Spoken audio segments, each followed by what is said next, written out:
Yes, we are Hello, always welcome live. back. We always record, yes, but don't worry, Jared. There's no one watching. It's just us. It's just me. Sure. For Hi, funsies in future the future. us.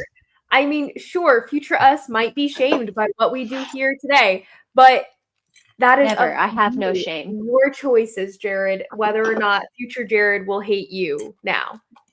I mean, it's a one shot, so we go all for it, right? Exactly, all for Jared it. will not rewatch. Most likely not. But nonetheless, here we go, guys. So back to Cacheen, the town in Tal. So last time, to refresh everyone's memories, and I think that'll be very helpful for all of you. Except me, who just finished watching it approximately 30 minutes ago. Amazing. You will be a great help to me because I had to kind of skip through to actually be able to finish. It's been a hectic weekend going into this week. Anyway, but we'll be fine. We'll be fine. Okay. Let me get this music playing for some vibes. Okay.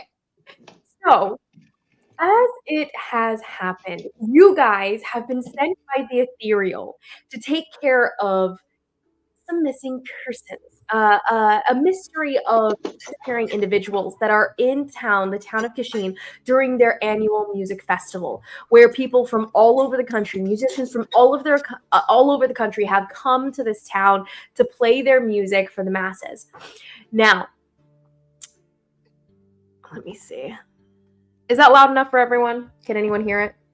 Yeah, I can hear it. Perfect. Let's go with that. So, people from all over the country have come here to play music, and you guys have found out that a lot of people have been disappearing. By a lot of people, it's been a few select individuals, and possibly more, because during this event, sometimes, and they're not for sure if the crowds themselves or people are leaving on their own, but they sent you because they wanted to ensure that nothing would fall back on the ethereal. Nothing would be implied magic. Nothing would be implied mageborn. Because in this country, as of now, mageborn magic practitioners that are not of divine magical realms are banned. They are illegal, and anyone caught practicing or being a mageborn is their life is forfeit in essence. However, recently the tribunal has issued a new possibility of changing that law, changing those policies within the land. And during this vote, where the military versus the royal line versus the church within this government system, going to take a vote, and they're going to see whether or not they want to continue this law against mageborn. And any bad publicity for mageborn, anything blamed on them within this time being, may sway the vote either which way. So the ethereal sent you guys to try to snuff out any of these whispers, snuff out any of the problems before it became one for the larger group of ethereal. Now, your guys' secret group of rebel mageborn rebelling against the Tellurian ministry and its stranglehold on the Tellurian people here, all of you, on the Tullan people anyway, all of you are trying to ascertain whether or not an individual you guys have met recently, Kadwin, whether or not party of the ethereal. Miss, as Thea had spoken before, she had asked your guys' ethereal question, your secret code, and he had answered it not perfectly. He had not given the correct answer in response. However, it was close. It was close enough that it put all of you, it made all of you hesitate just a bit. But even so, why wouldn't you guys know about an ethereal agent here? Why wouldn't have Kasha told you about this in the first place if there was already an ethereal agent here? But you guys have heard rumors that there was already an ethereal here, which is concerning because who would have told them that? So, going from there, you guys have discovered different things. Entering the city, doing kind of a circular examining of the outskirts of the city first. You guys found a children's fort, near the hills, near the water's edge, actually, along the side of this port town. You guys find multiple hills and multiple footprints, different. You can tell that it's trafficked, and that's what you guys learn. You end up finding a pendant, a Tellurian ministry, a religious pendant. You found this in the ground. You also find scales, these greenish hewn scales that remind you guys of fish scales within this area.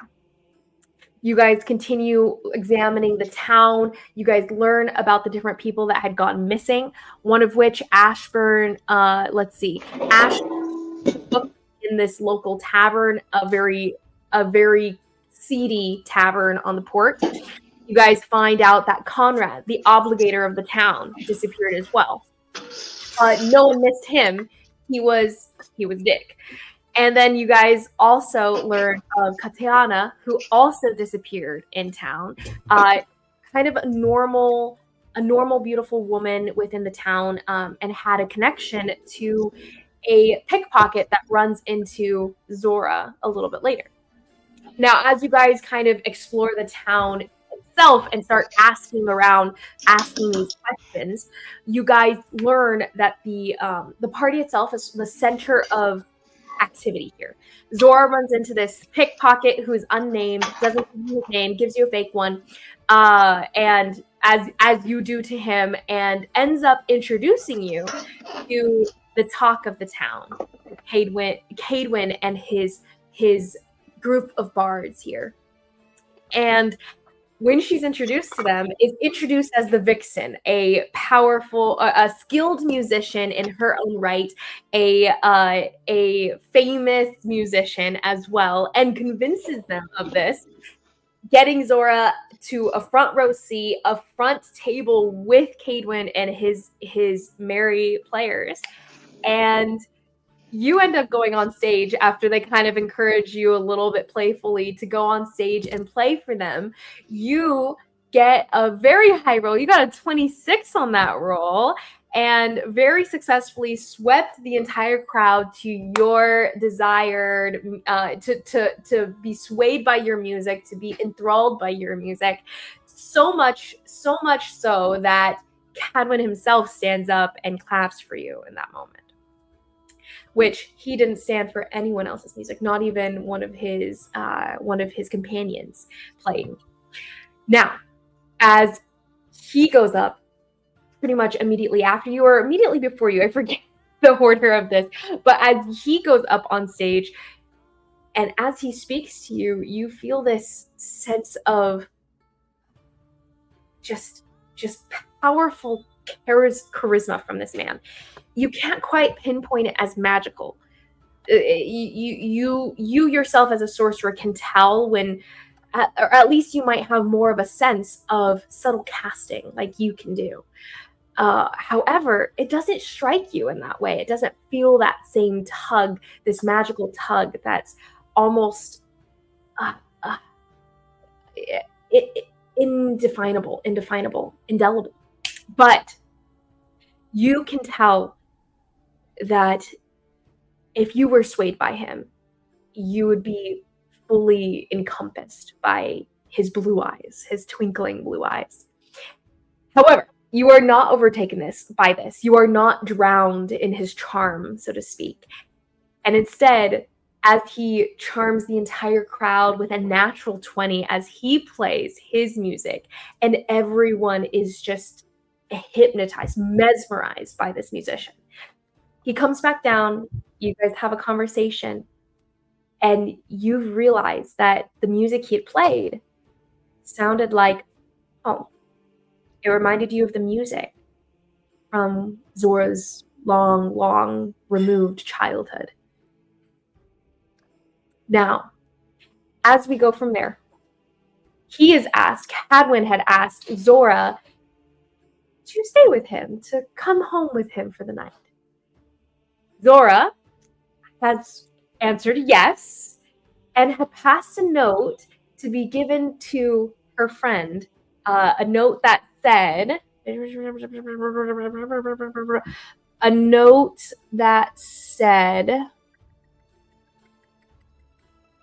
I had it written down.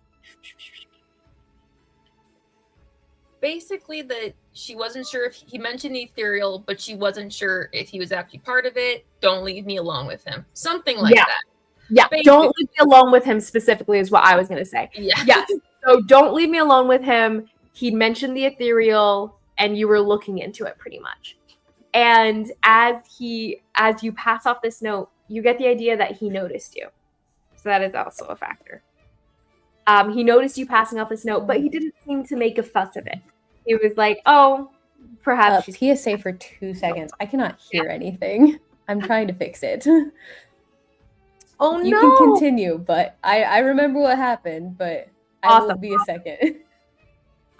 All good. I'm still so confused where this ended up. Oh, he mentioned the ethereal. Don't know if he's part of it. Don't want to be alone with him. That's what you said. So, as you step off with Kadwin, there was another moment that had happened about simultaneously with Zora's interactions with Kadwin.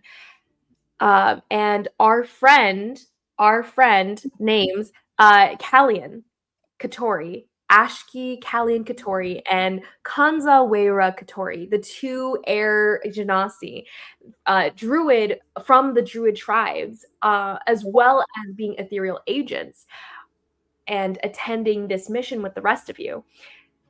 Kallian did notice one of the musicians being stolen from by another pickpocket. This pickpocket being almost caught by them, but Kallian was able to blow a breeze strong enough to throw the doors open, and the kid was able to kind of stumble out amid the chaos, and with the doors open is able to escape. So you kind of like assisted this kid as he pickpocketed, got caught, and then was able to make his little escape.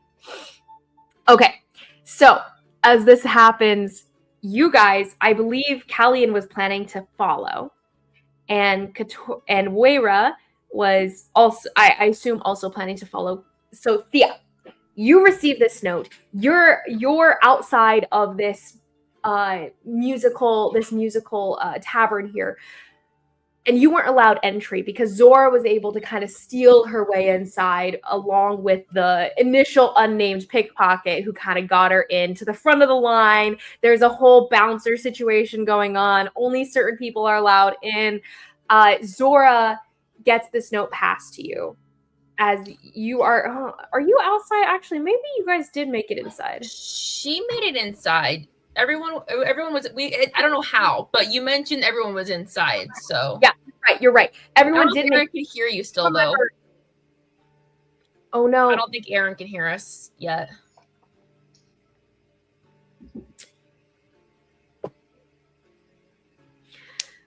Well, let us, as Aaron's still trying to figure it out, I hope you can, but as Aaron's still trying to figure it out, Weira and Kallian, yeah. Go ahead and give me stealth checks as you guys try to follow after Zora. And I'll take a stealth check from Thea once she can hear us. I think that Jared's trying to help her fix her audio. No. All the problems. Okay, with that in mind then, I will... DM, could you answer my question really quick that I sent it in my Canari's secret chat, but... Yes, of course. Thank you. I just want a clarification on that really quick. Okay. Since we're stalling anyway. No worries.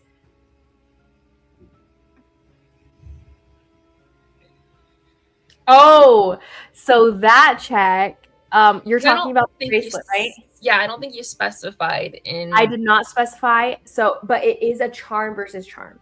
So it'll be your persuasion check versus their persuasion check. I would take any of the charisma proficient skills that you have versus their highest proficiency in charisma that they have. Okay, it's good to know. If you have an expert in something, which I don't think you do necessarily, you would get to use one of it, like deception and persuasion, whichever performance. Not expertise level, unfortunately. Yeah. I wish there was a way to get expertise in D&D, like without being a bard. Anyway. Mm-hmm. Oh, so no. everyone was. Oh no! I guess we're re-entering her. Let's see. Oh, Hello again. it Can you was hear us? being a jerk. I don't know why. Can you hear us now? Yeah, I can hear you all Oh, good. now. Awesome. Gosh. Yeah. So annoying. I don't know. It is. Weird. Okay. Okay. So pretty much what I was explaining, you guys, Zora, music, amazed the crowd, amazed Kadwin himself. And Kadwin has invited her to a night alone with him, pretty much. Zora agrees, goes with him, passes the note to you and Weira, I Callian. just watched it. We're good. We're good. Okay, awesome. So the note, I will say, does get to you. Mhm. We'll start with you and the note. All of you guys rolling stealth checks as you follow Zora as Kadwin leads her down the street. You see his you see suave like curls disappearing in the crowd, and his blue twinkling eyes seem to still be twinkling even after you can no longer see him. Okay. I don't have my I don't know if we already rolled this, so we're gonna start with a roll now. No, But we didn't. Music and the encounters that you guys have seen happening. Go ahead and give me wisdom saving throws too. Thea got there after all of that. All the music. Yeah. So did I think Weira. only Ashki was there, and he rolled a charisma saving throw at one point. I don't know, if he needs to roll something He else. But succeeded. Let's see. I just watched it. I remember. yeah, I watched the Okay, last half of it. I'll trust you as well that he succeeded. Okay, amazing. Okay, cool. So Weira and I didn't get in until we got in just in time for Zora to point to me to send me a note. Because awesome. we wouldn't have been able to get into that back room where all the musicians were anyways. Yeah. Did you say we were rolling And that's perfect. wisdom saving? And you guys don't have to roll saving throws. Just roll me a stealth check. Okay, I rolled a. You guys see Zora exit kind of through this off of the main entrance, kind of a servant's exit, as he leads you through and he goes, "Let's avoid the main crowd. Let us Me as well? avoid the main crowds. We'll go this way." And yes, stealth checks from the three of you. This will just determine as he's leading you out, you see the other musicians still kind of hanging about a little bit, but they do follow after him, slowly but surely. 15 for me. They hang back at least, a good 30 feet back so that you and him feel alone, What did you say for the number? Oh, I forgot to have my guidance. That's good. 17. 17, amazing. I have 19. 19, amazing. 27. 27, also amazing. Not bad all the way around, guys. Not bad at all. Okay, so let me get my DOS. Nobody see my boy. Amazing. Okay, so everyone did great. It doesn't seem like any of them noticed you guys right out of the gate. They seem to be more focused on, there seems to be the two that are following after. Kadwin called one of them Ulesh, the other one is Isa. And as Isa and Ulesh are moving out after Kadwin, giving you guys a good wide berth as they're following after you, giving you guys some space, they all have also collected some girls from the crowd and are leading them out on their arms, and the girls themselves tittering, wide-eyed, just pumping love eyes towards them, just fully enthralled by these men. And as they walk out, Zora, go ahead and give me a insight check.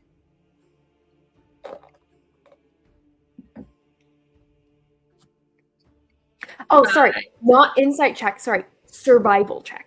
Oh, that's great. I'm sure that's a great stat for Zora. Give me 1 second. I can guidance her. From how far? I think I just have to be able to see you. I thought guidance was touch. Oh, it is touch. You were yeah, I would have loved that. I was Okay, thinking of inspiration. just a straight 15. A straight 15. You can tell, walking through the city, through the town, 15 is pretty good. You can tell that he is not leading you towards whatever you would know as like a local inn or a local stay and everything. Which he had told you that he was taking you to a place that he had gotten like a suite for 2 or something like that. He had told you something like that. And so as he's leading you more towards the water's edge of the town rather than to an inn. And you get that idea right away. Like the angle that he's taking you, and the music is still booming throughout the town. There's a lot of musicians playing here, a lot of drinking within the crowds. It's raucous and distracting. And the 2 women behind you probably don't notice that they're not being taken toward the local stays rather than towards the water's edge here. Do you wish to address it as he's talking to you? He's making conversation with you. It's charming. He's a very kind man, probably one of the more interesting seeming individuals that you've interacted with recently. But he's telling you about an adventure he's had down in Kel recently. Closer to what he's heard of as Janora's temple, and he's telling you about all of this nature and just the music that he's been using. Just the information, the lore and legend of that area being what he's been using to create music. Yeah, at some point she'll probably be like, oh, are we headed to the beach then? Not just that's fun, not quite so cozy though. He goes, oh, well, yes. The place we are staying is closer to the water's edge.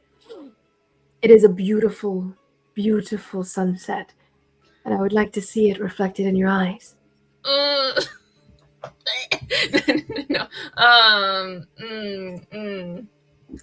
Okay, I'm gonna roll for him, actually. Ooh. He does not notice. He does not notice. Your bracelet is what I was rolling for to see if he was for what it is. But as you guys are walking, Zora, question. Yes. Is what you are visible? Like who you are? Because normally in the dragon subclass, the draconic. I'm so sorry. Oh, it's totally fine. It's fine. The Okay. what now? Draconic sorcery subclass. I'm It's so like sorry. I basic I D&D. forgot It's it was It's all good. subtle. But is it visible on your person? I can't remember if you told me if it was. I think it only is during if she's being like attacked. It's like a defense mechanism is what I flavored it as. Is like, yeah, it's a defense mechanism. It'll come out like a hissing of a cat kind of thing, and then like you'll see yeah. some bits of it all over. Amazing. Okay. Very cool.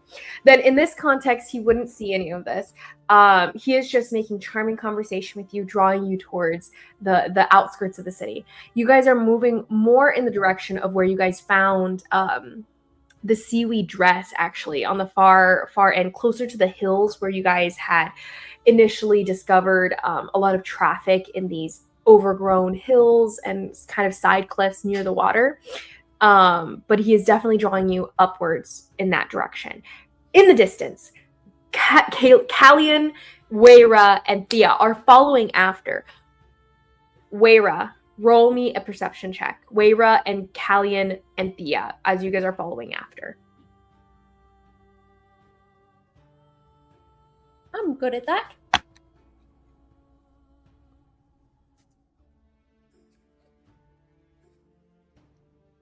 Karen's muted, but I heard her. How'd you hear me?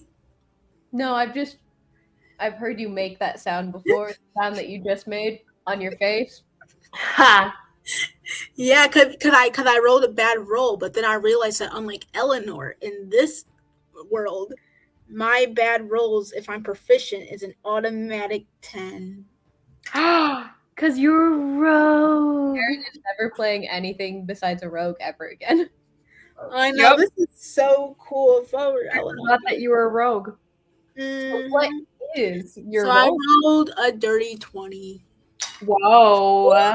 Baby, automatic dirty 20s for you. Automatic That's dirty the 20 thing. is crazy. That is awesome. Okay, so as you're moving about and following after them, you notice, Weira, that the two individuals that are bringing along these fans of theirs, these female in love with them, females who are in love with them, you notice that at a certain point, the women have stopped speaking sensically. Now they are, you can hear the conversation, like to Thea and to Callian, it's still just tittering women sounds of babble and talking and everything. It's just them talking. They're not listening to the actual like core of what they're saying. But you actually recognize the words as nonsensical. They are currently like actually babbling. They are not understanding what they're even saying anymore. They it occurs to you that they might not be fully in control of their actions anymore. At least they're drunk. At worst, something else is affecting them. Oh. A magical roof. Maybe they're about to be kidnapped. That's kind of your vibe that you're getting. As you guys are moving, though, Zora, you and he have separated further from the two behind, from Ulesh and Esau. As you guys have gotten toward the beach's edge, and you guys see this beautiful like rock outcropping, and he leads you towards what looks to be a small cottage on the water's edge.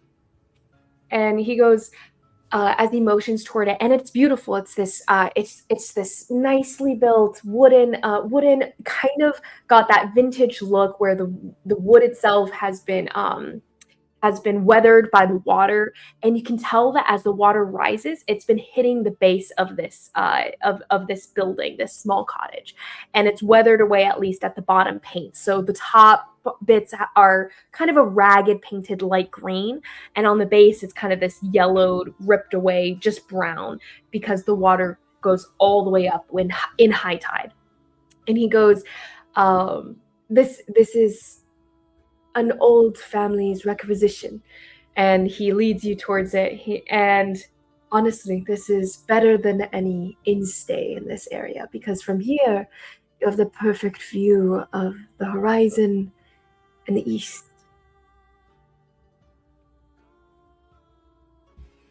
Did he say he wanted to watch the sun set here, though? That's true. He did say that. Well, the sunset did happen like a while ago. The sunset when we came into the city. And the sun sets in the west, so like... Let's just say he meant sunrise. Let's just say he meant sunrise. That's not the timeline that we are in. I my wasn't brain. sure if it was significant. I was like, oh, that's interesting. No, Okay. no, Okay, just never mind. sunrise. Okay. I was Fair like, enough. the water falls on the water at some point and everything. I'm thinking Pacific Ocean, which is why, but we're in Atlantic. Totally. Yeah, it's just a line. It's not actually important. No, No, it's just a totally. line. We love it. Okay. He intends to spend the night with you is all that was implied, okay? Isabel is worried about this for her character and is like, that's okay. Yeah, okay. Well, So as he takes you over to the cottage, he opens the door and you go in with him. yes, but I'm definitely keeping my eye open. Roll me a perception check. Okay. My perception is not that great, but that's okay. Let's see. And I will this time, for sure, as you've spent about a good hour with him walking across the town, and because he kind of moseyed his way over, and it's dark now. You see the glittering water with the stars glinting above, and you know what's happened here plausibly based on your guys' examining, and that itself makes you more keyed into what's going on around you. So your perception check, and I'll take an insight as well as you're going into this. Weira, Callian, and Thea. You guys do see the two women that Ulesh and Isa, the other musicians, have on their arms, they start to drift in a different direction. You guys see Zora and her company entering a small cottage at the top, at this like base of the hill going down, the beach going down to the water's edge. And it's on this outcropping of rocks. And when the water rises, you can tell it would hit it in this high tide.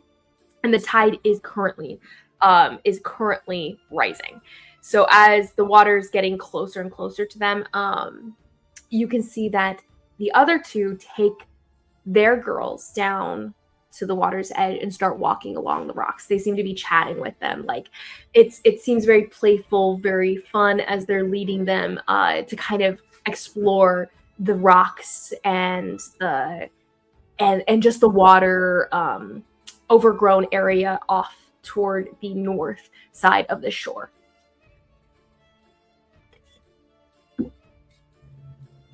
I don't like this.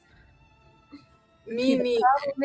The problem is Thea doesn't care about those other people. And either way, she's probably going to figure out what's going on. So she's probably, but Zora can also take care of herself. Split the party. Not that far that they're going off. It's going to be, it's still within eye shot. You can see that they're moving at least a stone's throw away from the house. Oh, okay. I was gonna say, I did notice that they're talking like nonsensically, so they seem to be under some kind of influence. I think maybe the Katori siblings follow the ones to the beach and then all follow Zora. Mm-hmm. That way, if stuff goes down, nobody's by themselves. Yeah. Mm-hmm. Amazing. That's like a plan. When Zora goes into the house, Thea, do you set yourself up near the house, near the cottage? How close do you wish to be?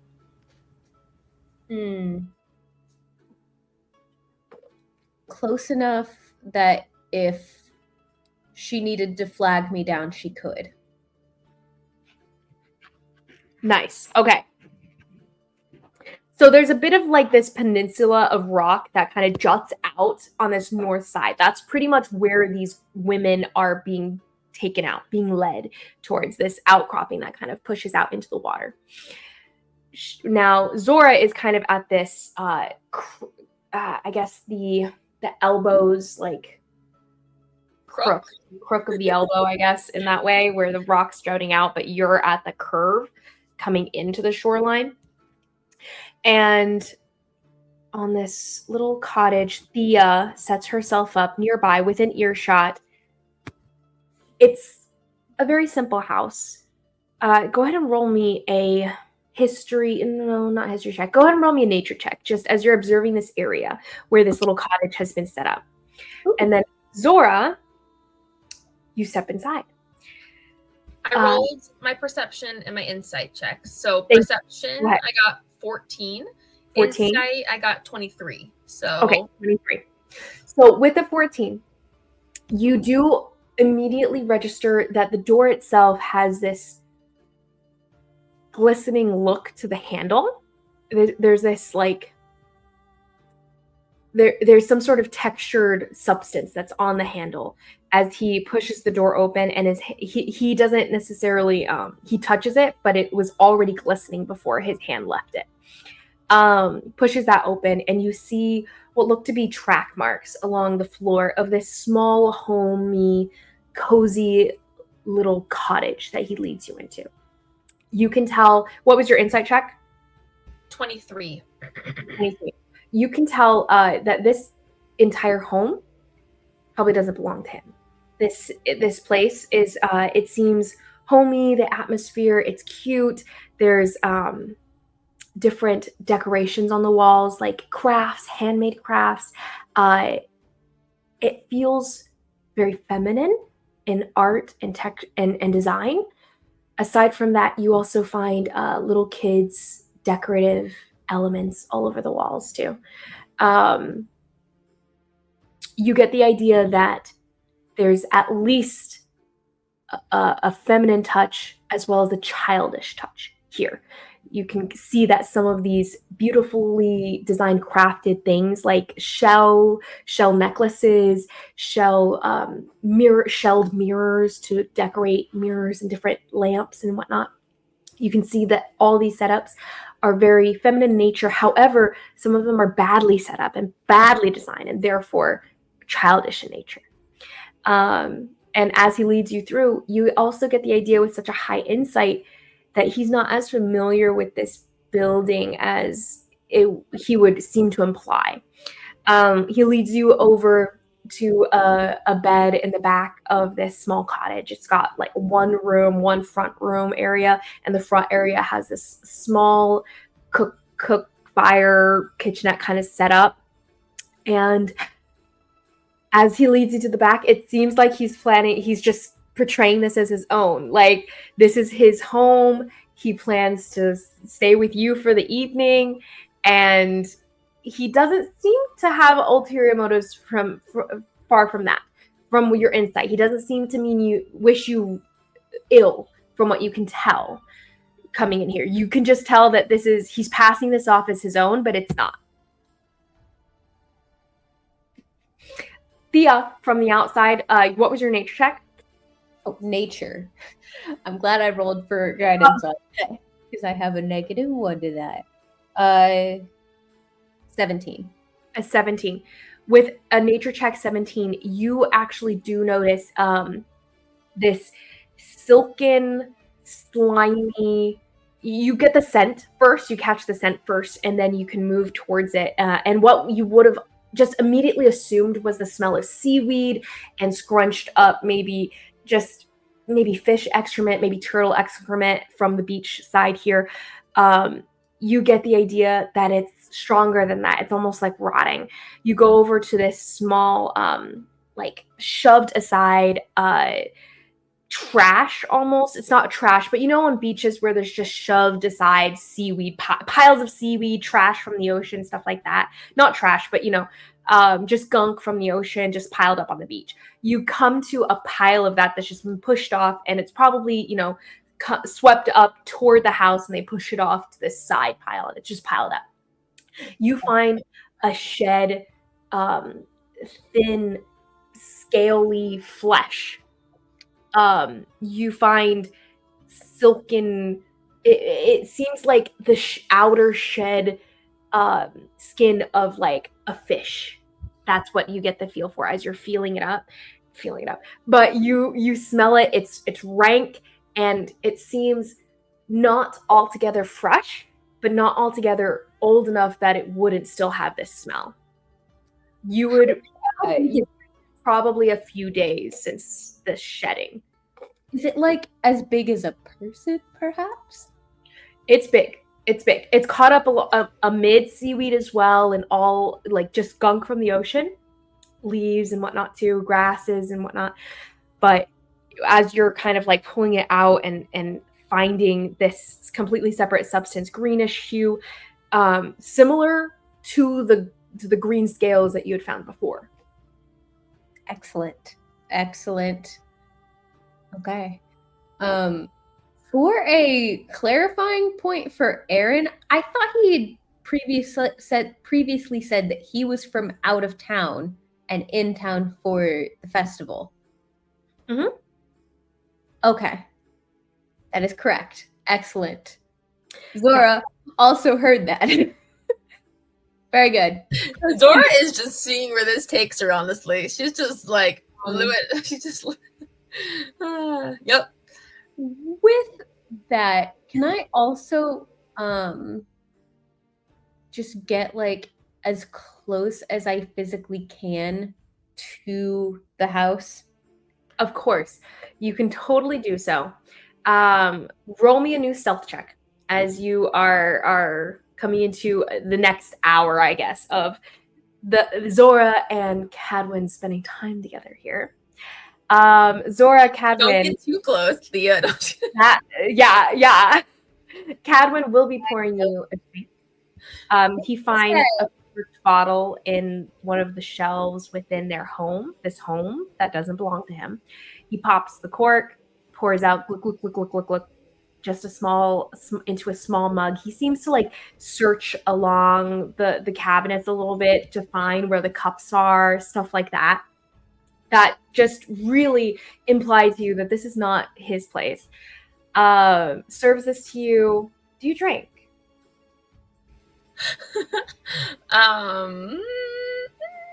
Can I give it a little sniff test, or like do like the thing that you do, like to bubbling? Is it looking funky? Yeah, you swirl it around a glass. Like girls do when they. You watched him open it at least. What? You watched did him open it. That's true. She did. So, not like it could be. So, what am I rolling for that? Nature check. Nature. Okay, hold Yes. on. Let's see if I have anything in nature. I probably don't. Where is nature? Oh, actually, that's. I would also. You can give me a new perception check as well to see if you caught anything. No, nature is definitely better. That's an 18. Okay. With an 18, you can tell that there is a scent of something that is not quite wine, or at least not the normal ingredients to wine that you would expect in this glass. And your assumption will probably be that there was something crushed in it, perhaps before he handed it, like poured into it. And you get this feeling of like, you get this texture of crushed substance in it, like crushed leaves almost. What was the number exactly? What did I say? I roll 18. I think It was high. Okay, so with an 18 though, I would say you can't tell directly what it is, just that you could actually catch it, that it was there in the first place. And then but it's something extra to the wine itself. Waira and Callian, you decide whether you're about to drink this, but Waira and Callian, you guys follow after the musicians that go after are leading these girls to the water's edge along this rock outcropping that juts out into the ocean. They take you relatively far. Will you follow them all the way out? They're laughing, talking. The only ones that seem to be making any sense, Waira, are the musicians. They're the only ones that are talking in any way that seems to make sense to you in speaking Talin here. Callian, go ahead and give me a perception check.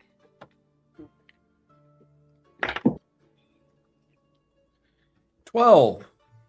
A 12. Okay. So you don't notice this, and you slip.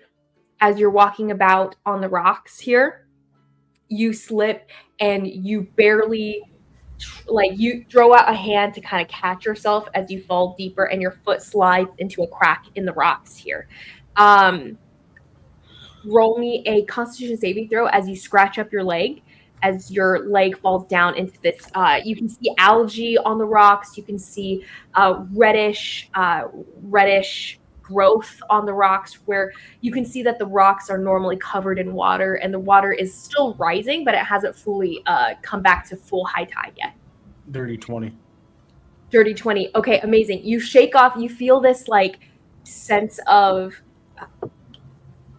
blackening at the edge of your vision, but you shake it off, and you get the idea that, okay, this is a natural substance. You encounter natural substances all the time.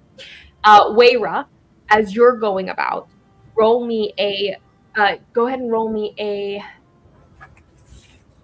perception check as well. Go ahead and roll me a perception check as well. Let's see. It is 20. A 20. Okay, with a 20, you can tell as they're moving, you can see what looks to be at the water, where the water is currently over. It's currently covering. The water is rising even higher on the rocks and will be coming to your guys' knees soon. It's currently near the bottom of the rocks, and you guys are standing on the rocks and therefore not in the water yet. But you can see them walking towards where their feet are now covered in water. They're getting deeper into the water, and they're leading them towards what looks to be water dipping. You can tell that there's some sort of hole, because the water seems to be caving into it as it's rising, and the water's tide has finally spot. It's hidden because it's dark water and it's black, and they're walking in this shallow water currently in rocks, which is dangerous in of itself. Don't do this at home. But you can tell that they're leading them towards a hole in the ground that's covered in the water.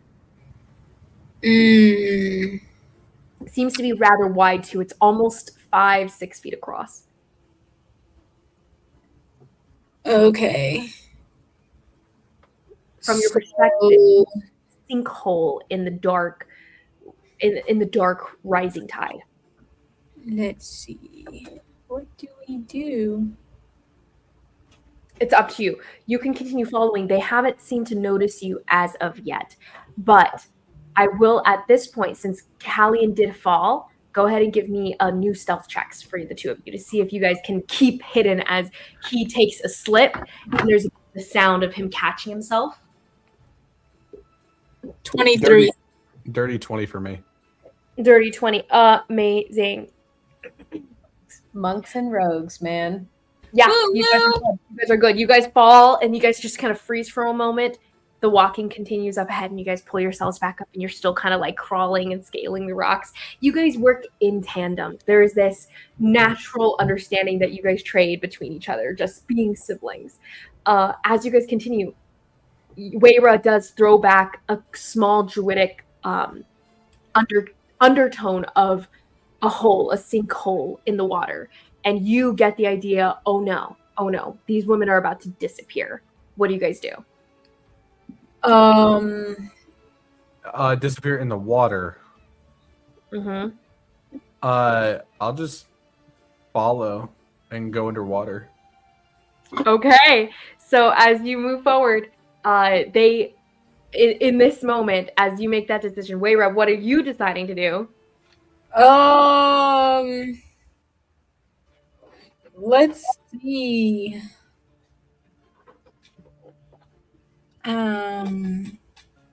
You can also hold your breath, right, Weira? Oh yeah, I can hold my breath infinity while not incapacitated. So Wow, aren't You you fine. guys just lucky? Aren't you guys just ready for a campaign in water? yeah, so I guess I'll go follow too. Yeah. Okay, so you guys just wait, and then at one point, as the women are walking and talking and laughing, and then splash, gone, and then the both of you slip into the water, also gone. You guys swim down into this hole that opens up in the rock. It's an entire cave that opens deep down into this rock outcropping that juts out past the water here. And under it, it opens up. It's a narrow opening. You guys go slowly so as not to catch up right away. But as you guys swim down and down and down, at this point you are now concerned for people who can't breathe underwater. About 2 minutes pass before you guys will submerge again. As you guys back out of the water, you open your eyes to a cavern with glinting, twinkling, bluish crystals in the walls. Some of them have light shining out of them, some of them don't. As you open your eyes there and sweep the water from your face, you know you do not see the women or the men, but you hear talking between them, and you hear musical notes on the voices of the singers.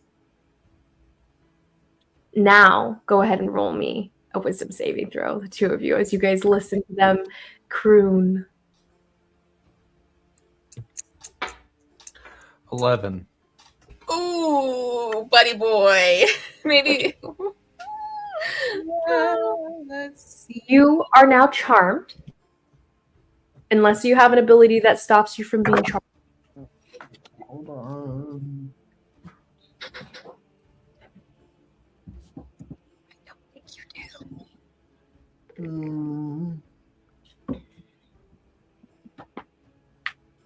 What did you get, Weira, for a wisdom saving throw? 16. 16.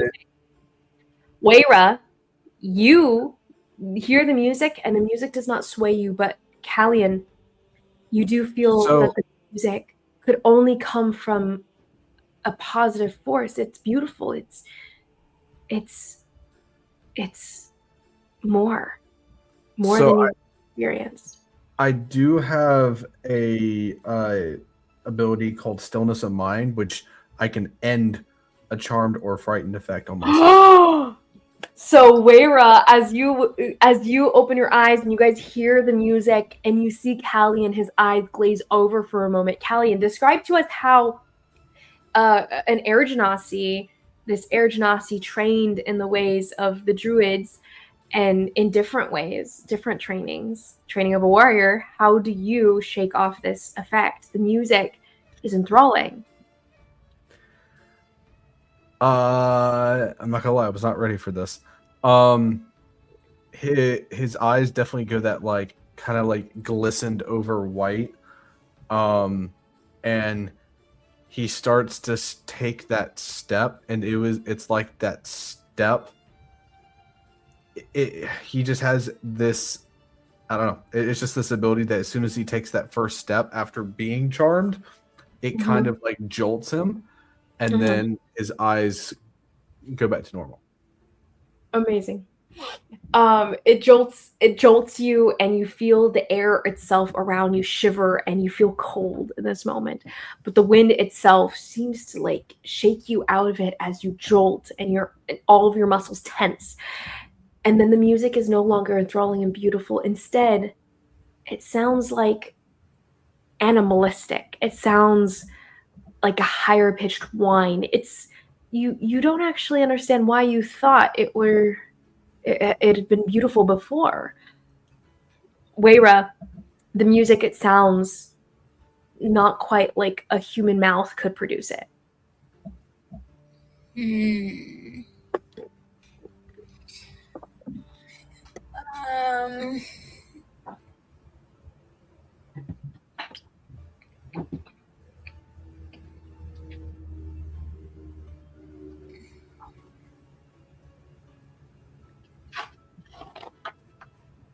These ladies are probably going to get eaten by the sirens, man. I was about to say, you guys just like, oh, that's rough. And Wait, is there a way to figure this out? Like, can you do like a history or investigation and know like what it is?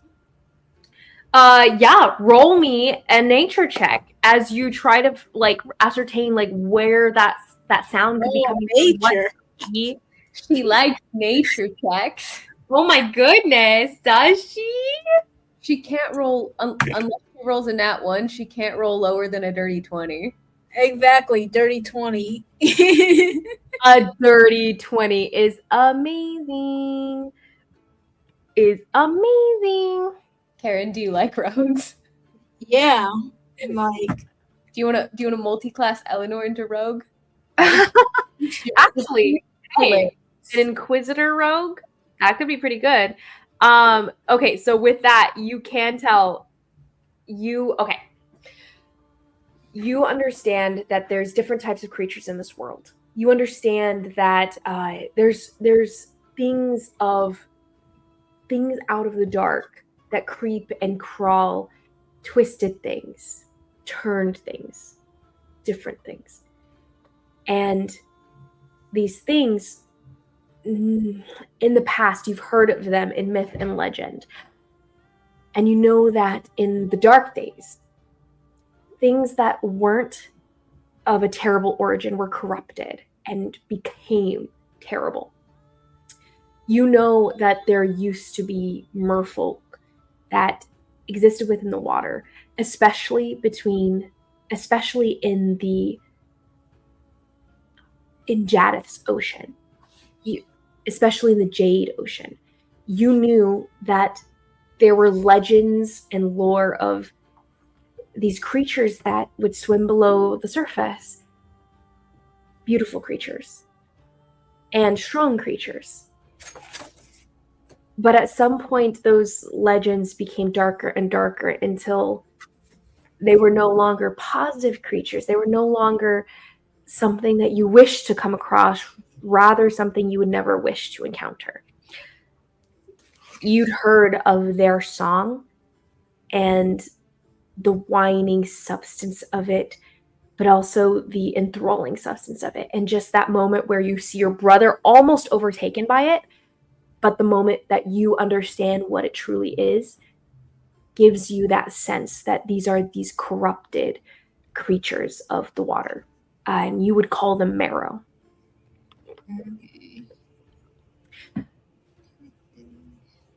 But not all marrow were as powerful to have such an enthralling effect on anyone around them. And the fact that these creatures can somehow change their own form and walk on water when you wouldn't have known them to be able to do that before is of its own concern.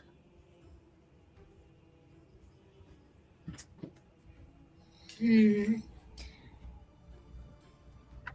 seems we are dealing with an ancient evil here.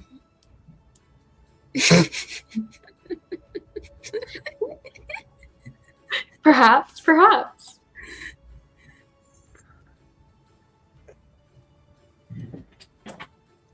So, Go ahead. no, I was gonna say, do we actually see these merfolk right now? You don't see them now.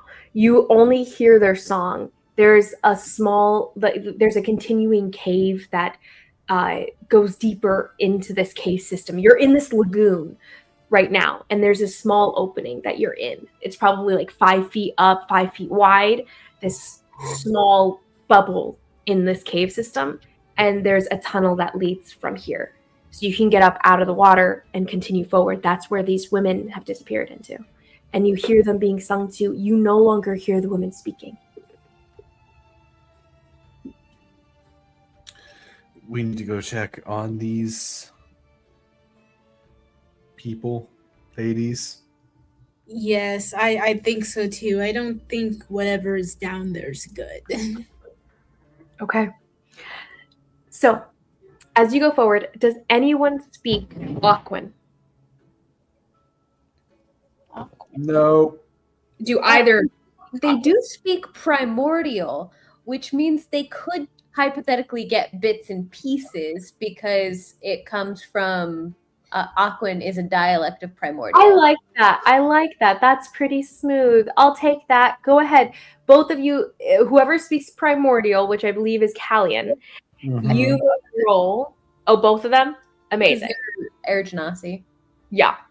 Go ahead. Both of you guys can roll me intelligence checks to see if you can kind of parse out some of the language. I'll take investigation if you're proficient in investigation. Not religion. They're actually so. This may be an Eleanor roll. Oh no. Oh, that was an Eleanor roll. It was a Oh no. Oh no. Yeah, no clue. The music freaked you out. You're just concerned for these women now. You're kind of splashing around too, so it's actually harder to hear for you. Callian. 8. Unfortunate. Neither of you understand any of the words that are being spoken. It seems to be the screeching sound that's being spoken aloud. You hear another splash though, and then the water itself suffuses the sound entirely. Like a splash beside us? No, a splash farther into this cave system. You get the idea that there's more water than just here. It doesn't end. The water doesn't. Why you guys are sitting around? Yeah, you guys are just chilling. These girls are being eaten, and you guys are just like, Wait, are they being eaten right now? well, you don't know. You're just sitting at the other end of the cave. He's just gonna start walking. Yeah, let's go. You pull yourself out, Leisurely. start moving deeper into the caves here. You open up into multiple different branching waterways. So as you step out here, you come into this it's like a corridor, except it's got water along the sides of it, branching off into different directions. And the water itself seemed to be their own set of pathways, their own set of hallways within this large system. You heard a splash, but you don't know which one it came from. Roll me go ahead and roll me a survival check to see if you can kind of track the glistening water footprints and which direction they might have gone to. There's 5 different openings here into this like 18. winding cave system. 21. 21, you say? Why Yeah. do we have to roll bad at the same time and then roll good at the same time? Siblings. Mm-hmm. Okay. You who got higher than a 17? 17? Okay. Callian, you are able to tell which one they jumped into. You can see the splash marks on the walls. The one in the center, and you can definitely jump in and follow. It's going into the dark black water of He's just gonna run. cave systems. He's gonna run to it. Okay, Fast. and you dive in. Sure. Straight into it. You start swimming forward. It's a narrow opening. You're swimming as fast as you can. Wayra, do you follow your brother? Oh yeah, yeah. He didn't say a thing. He just jumped. Straight in after him. You guys taking off. You resurface after a couple minutes of swimming. You resurface again. You're at the top of this deep pool, this deep pool lagoon. There's no light here. And you look below. Do you have dark vision? Yes. You do? Yeah, 60 feet. Okay, Wayra. So both of you guys have dark vision. Awesome. Okay, so then you look down below. You can see it looks to be a whole livelihood down below. There's different kinds of trinkets, all set up along the water's edge, like shells, decorations. It seems like a living space here at the end of this room. And it's got 2 pools that are associated. It branches into another deep pool, and you can see movement in this other deep pool. Right now, you're in what seems to be this like front room. There's a pit at the base of it. There's there's seaweed that is intricately designed. It seems to be this beautiful, I would say, living area, just a living area. A collection of items very familiar to as far as like Ariel and her big setup of just knickknacks, trinkets, and treasures. That's what it feels like. It's just fully filled with trinkets and treasures from the local area here. Roll me a perception check as you guys are looking around with your dark vision here. 15. 15. Amazing. Dirty 20. Dirty 20. Amazing. You do find different types of trinkets, pendants. You find specifically what looks to be the symbol of a Tellurian obligator hanging over a lamp made out of shells and light coming out of it. What did he say? It's just an obligator's emblem hanging over. It's just this pendant. One of the guys who recently went missing was a Tellurian obligator, which is a type of priest who's like kind of like a magistrate. Okay, yeah. I didn't know what obligator was. Okay. As you get down here and you see these intricately braided seaweed stalks, or at least like long trails of seaweed, like wrapping around the room like streamers almost, you get closer. You can now tell it's actually human hair that's like braided and like decorating this area. And all these trinkets seem to be things that people would own in the breathing realms, in the breathing up top. Can't hear where the ladies went. Who had the highest perception check? Probably dead. I had 21. 21. You also find, as you're looking through the different knickknacks and trinkets that are around here, you find a very familiar object, a very familiar necklace. You find this amber lit stone that's kind of sticking out because it's the only thing that's almost reflecting light, the light that's not here, so it must be emanating it. A shade stone. An ethereal shade stone. It's hanging off of what seems to be some sort of like coat rack of sorts, and it's got multiple different dresses and coats that are just like ambling, like floating aimlessly in this unmoving lagoon, this unmoving underwater cave. Callian will go up to it and grab it and think, Thea would really like this, and then puts it back. Aww. Oh, Huh. Tosses it back down. Nonetheless, there's activity out in the and about. Okay, roll me stealth checks again. You said stealth? Yep. Now that you're swimming around in the water and you're messing around with this 25. 25. Okay. 15. Okay. I did not roll well. You said 25 and 15. Hold on. One second. For some reason, I didn't have this pulled up.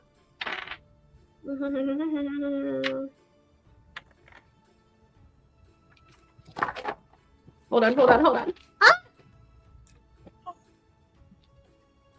I have so many things bookmarked, but not the one thing I needed. It do be like that. Mm-hmm. Certainly do. Okay. You oh no, not even a bonus here, actually. That's a little disappointing. Okay, whatever. Oh no. That's half bonus, never mind. Okay, that's going to be a okay, did you pass a 23?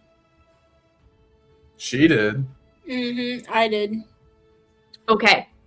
Callian, as you drop the pendant, you hear it clink against the other hanging jewelry that's been wrapped along this coat rack, this rack here, and you hear that clink echo throughout the little cavern, and you feel the water shift, and you hear a whine, a high-pitched whine in a language you do recognize. Almost. It's a curse, actually. It's a curse akin to saying Shishen or the hells of this world. But it's in primordial, or at least it's half primordial. It's familiar and yet different, almost like a different dialect's phrasing of it. But you hear Shishen, and the water moves quickly. From there, let's move upstairs, and our little friend, one of which is gonna have a great old time with a new friend.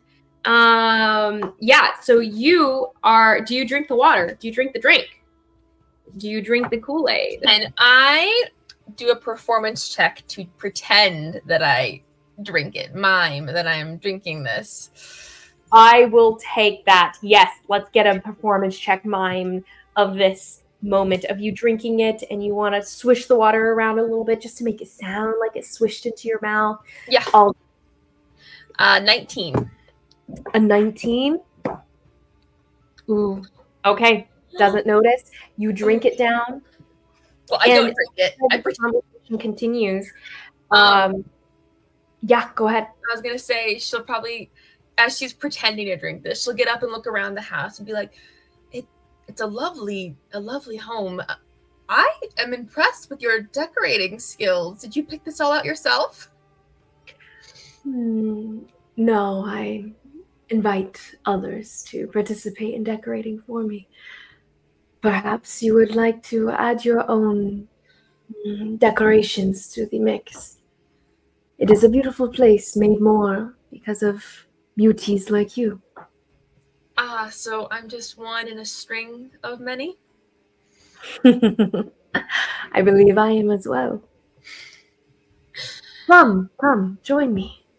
Sit down, rest your weary feet. I was getting closer, just as a side note. You told me to roll stealth if I hadn't gotten there. Oh, that's right, yeah. I would just like to declare that I am doing so before stuff goes down. Good. Fair. So I got a 21 on stealth. 21 is great. 21 on stealth is amazing. And with that, he doesn't seem to notice you as you're kind of like hovering near the windows. Zora, you are unaware that anyone is here. I will say, like, you pass the note and you hope that they got it and you trust in theory that they got it, but you have no evidence of this, which is a good thing because it means maybe they're fully hidden and everything. But you also feel like you're alone. So your choices can be your own as far as like you feel like you don't have backup here. Well, she left a note to Thea that says, "Don't leave me alone with this guy." No shot.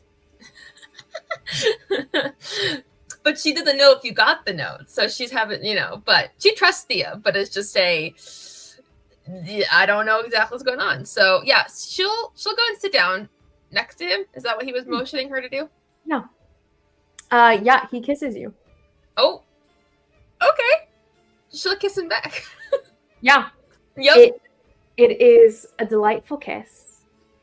Tastes maybe a bit like salt water, but not in a bad way. Okay. And he continues to kiss you. You get the idea that this is going in a direction that's going to lead to where you intended it to. Yeah. And it definitely is going that way. With that in mind, you're still not struck with this sense of impending doom, like he's about to attack you physically. Totally. Mm-hmm. I think unless she gets a red flag, she's gonna let it happen. I mean, Zora's always up for a fun time. Mm-hmm. So she gets to have some fun. On the side here, Thea is outside like, I'm thinking that maybe somebody got off task. Do you wish to alert her to anything at all? Just consider this payback for her having to waking you up at that one. Payback for this morning. What's her name? What was her name? The best part is, I don't remember. Yep. Brayden's servant girl's room. She was Raiden's secretary. Alara? Alara, yeah. Hey. Okay. It makes sense that Thea wouldn't remember her name though. Oh yeah. Totally. I am wondering. I don't have sending. We do have a sending stone, you and me. Probably. I don't know. I thought we did.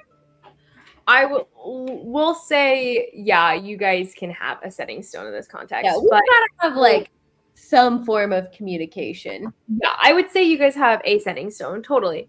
In this context, it is unused. You can use it now if you wish, but it will be a out loud thing. Mm-hmm.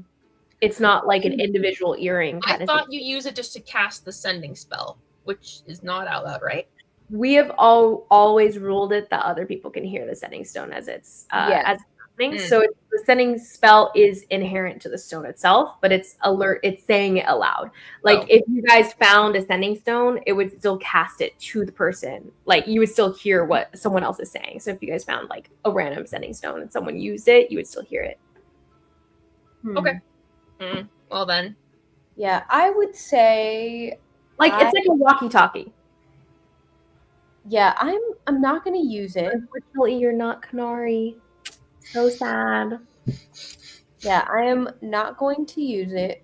I'm going to. She knows that we have it. So if she needs me, she can tell me. And if I can sense something bad is going down, then I will kick the door down.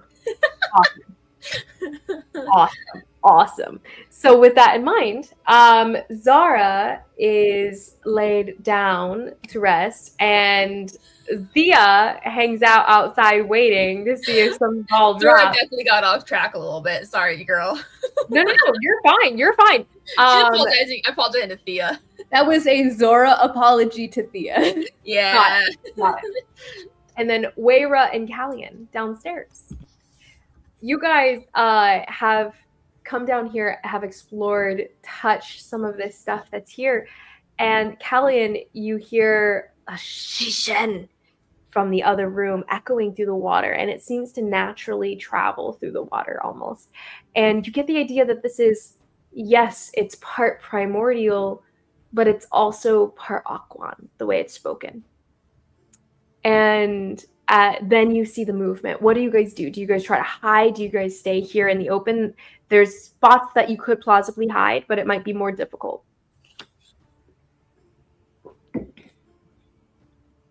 Actually, Zora is hidden currently.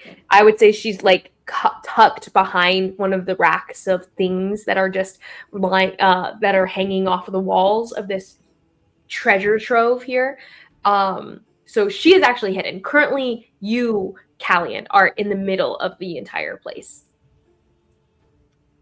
I mean, I'm down to throw hands.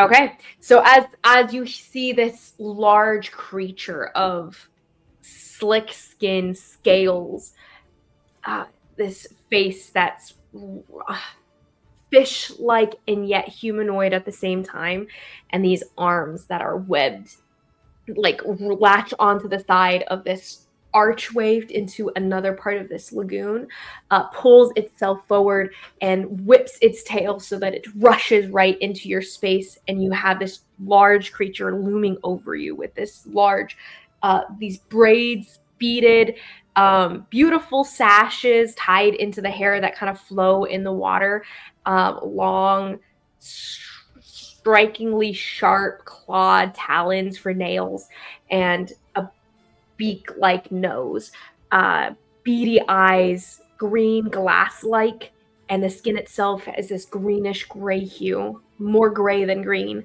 as it stares at you right eye to eye, like close up. It gets right in your face. It does not attack you in this moment. There's this of you tensing up, about to attack. Go ahead and roll me initiative, though. If you wish to attack it in this moment, it does not seem to aggress immediately. It just gets right up into your face, eye to eye. 13. Okay. A 13, you say.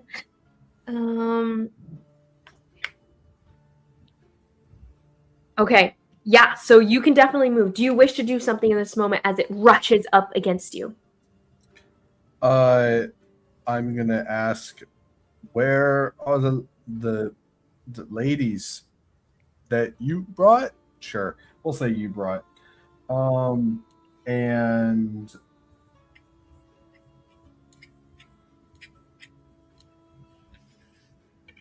I'm just gonna hold as a dodge action. Amazing.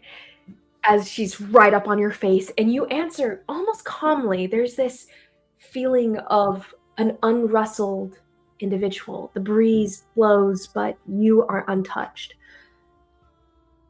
You say this, she goes, "Oh, are you speaking of my new daughters?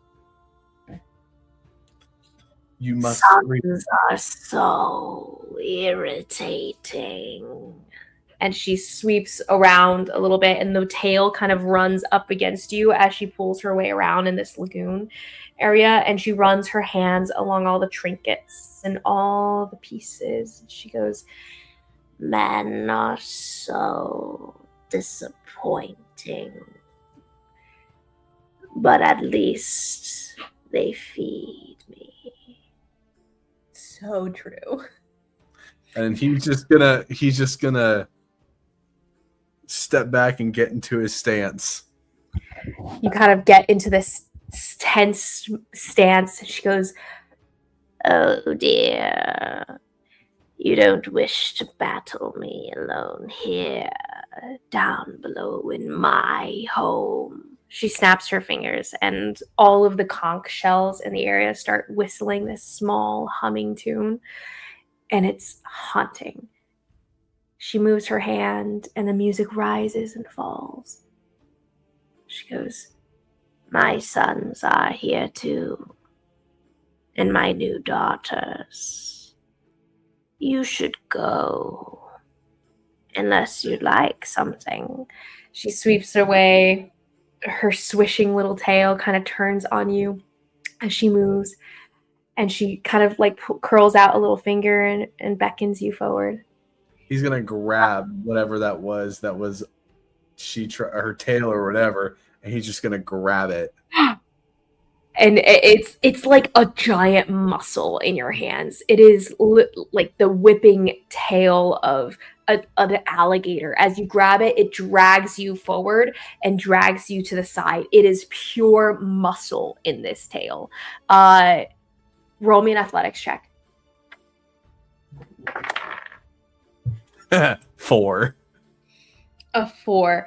Okay, you're shaken off immediately. You're thrown to the side and you're slammed into the shells and the treasures and the trinkets as they kind of collapse down to the floor of this lagoon.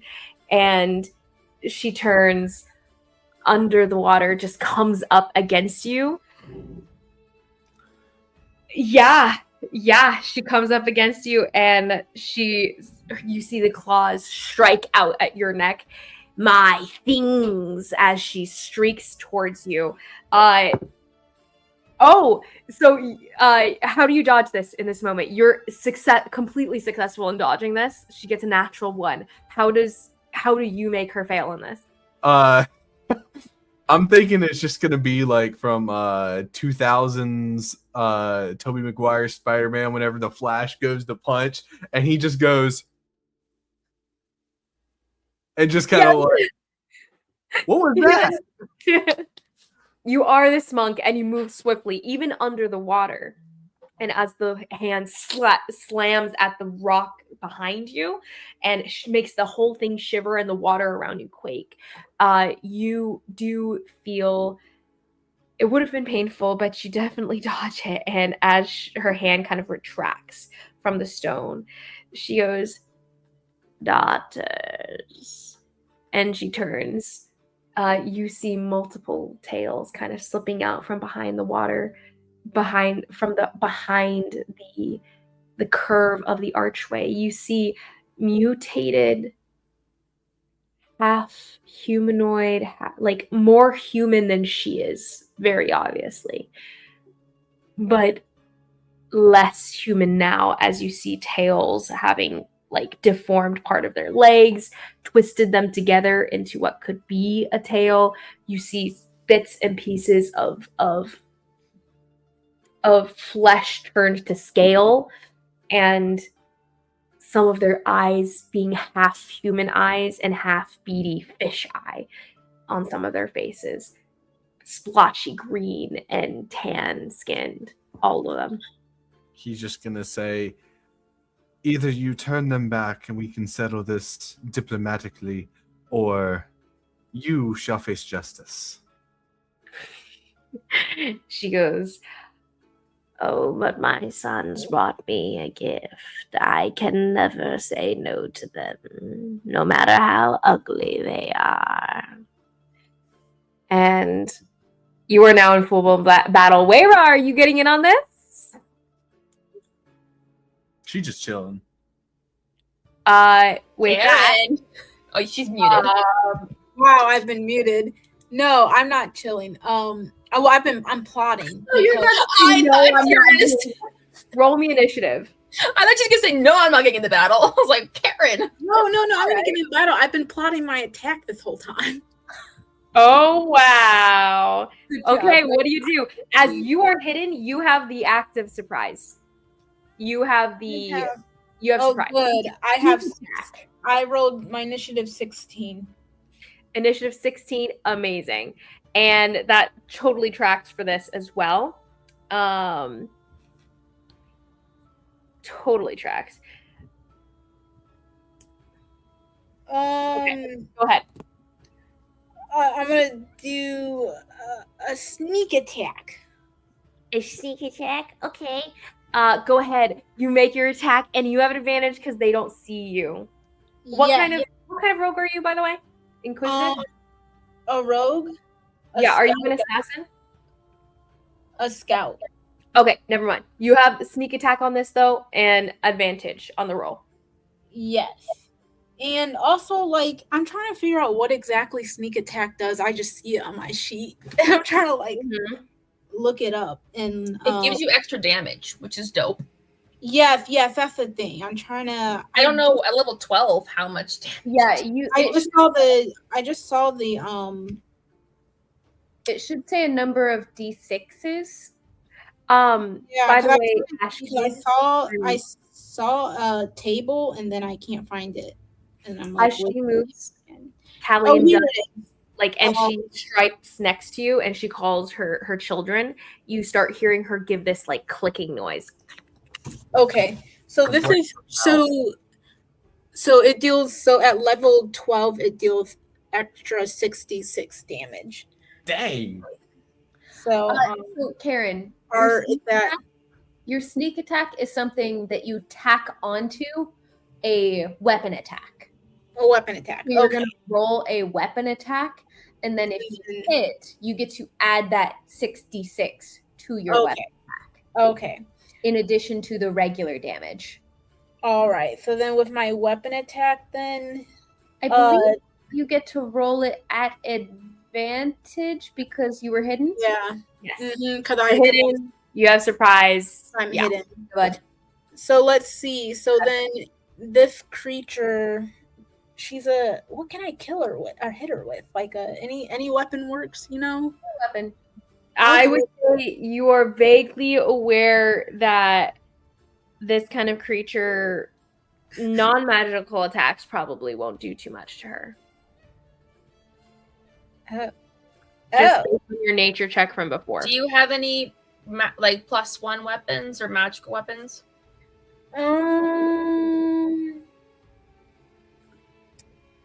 I have.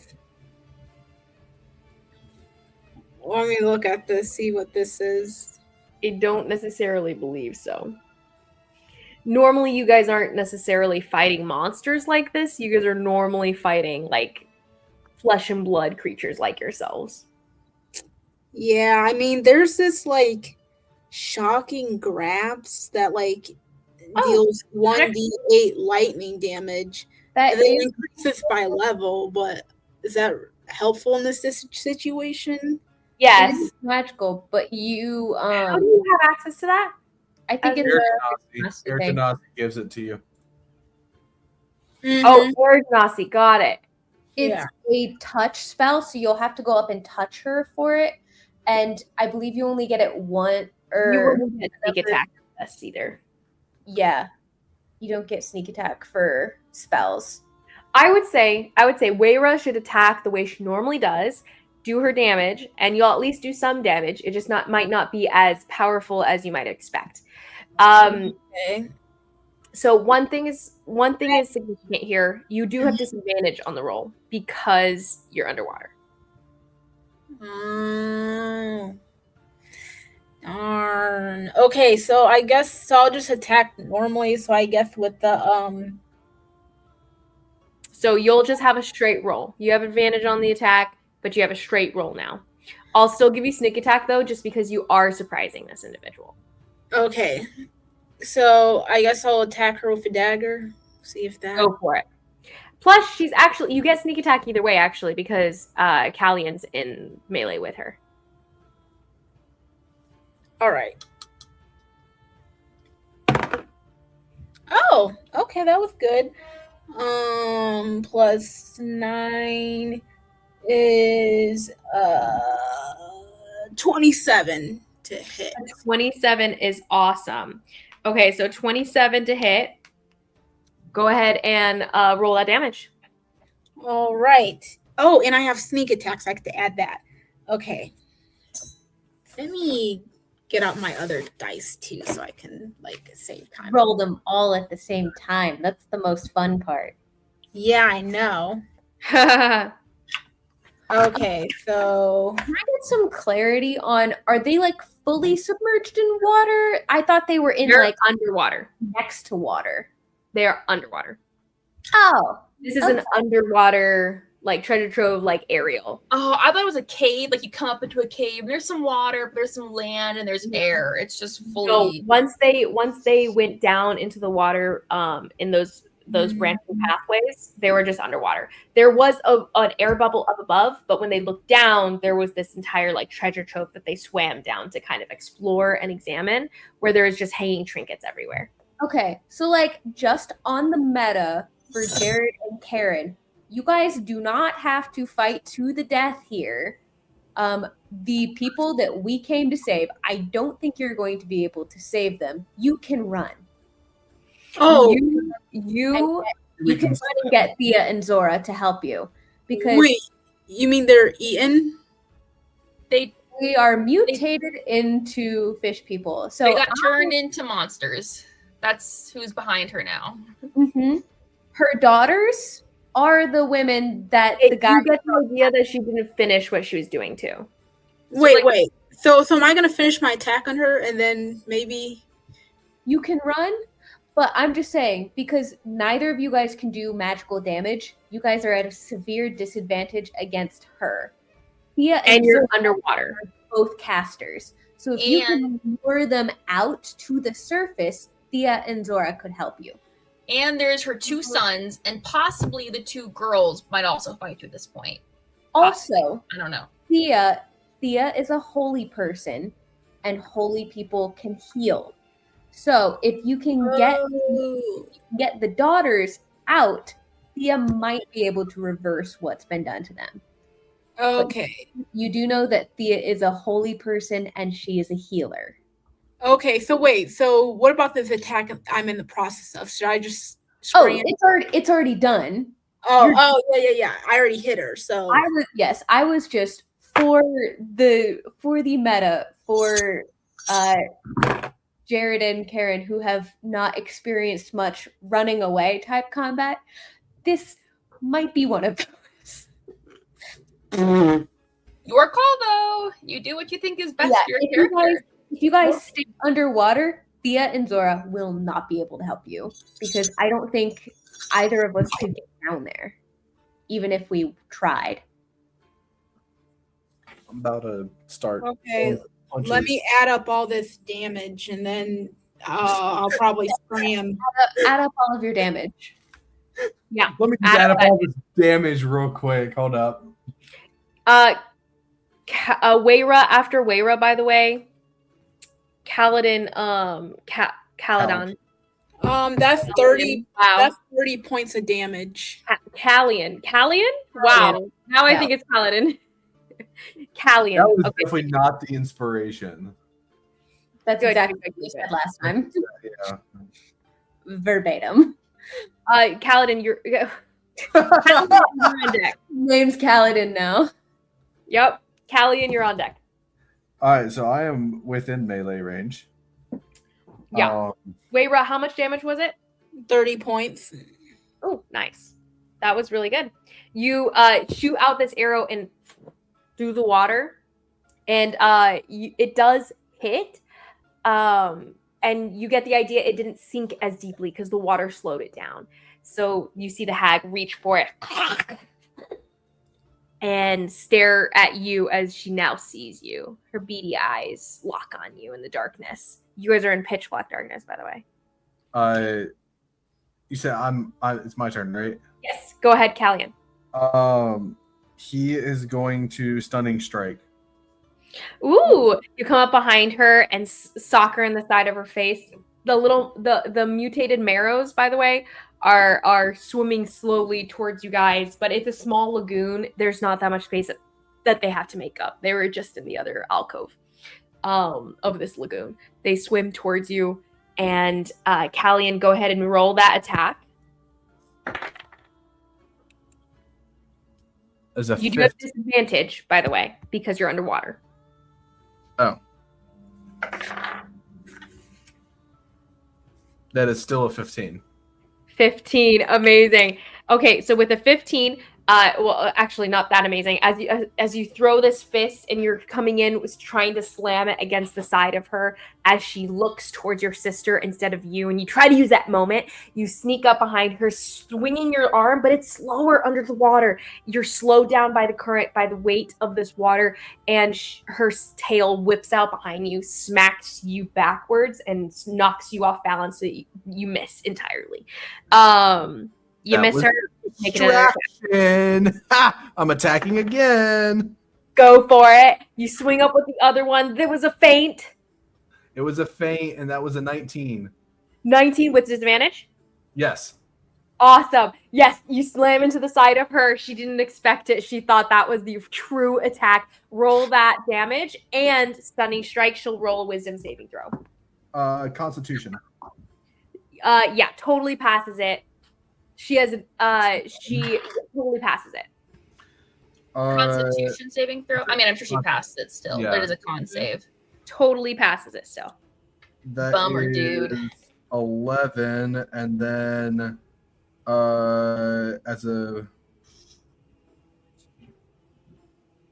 and then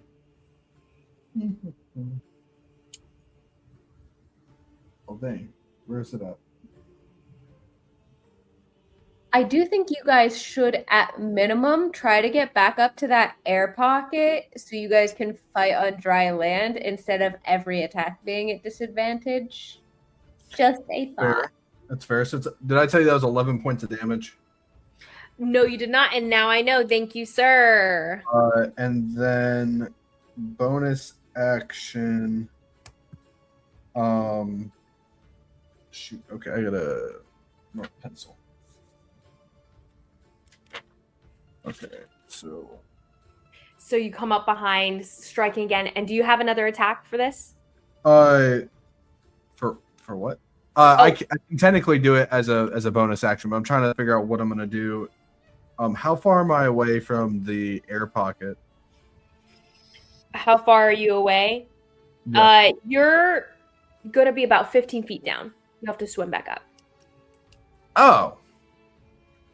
And then how do you figure out the swim speed again? Is it half your speed? Half. Mm-hmm. Oh yeah, I'm easily gonna do that then. Yeah, you're a monk. You're fast. I'm gonna hit her one more time as a bonus action. Amazing. Bonus action strike.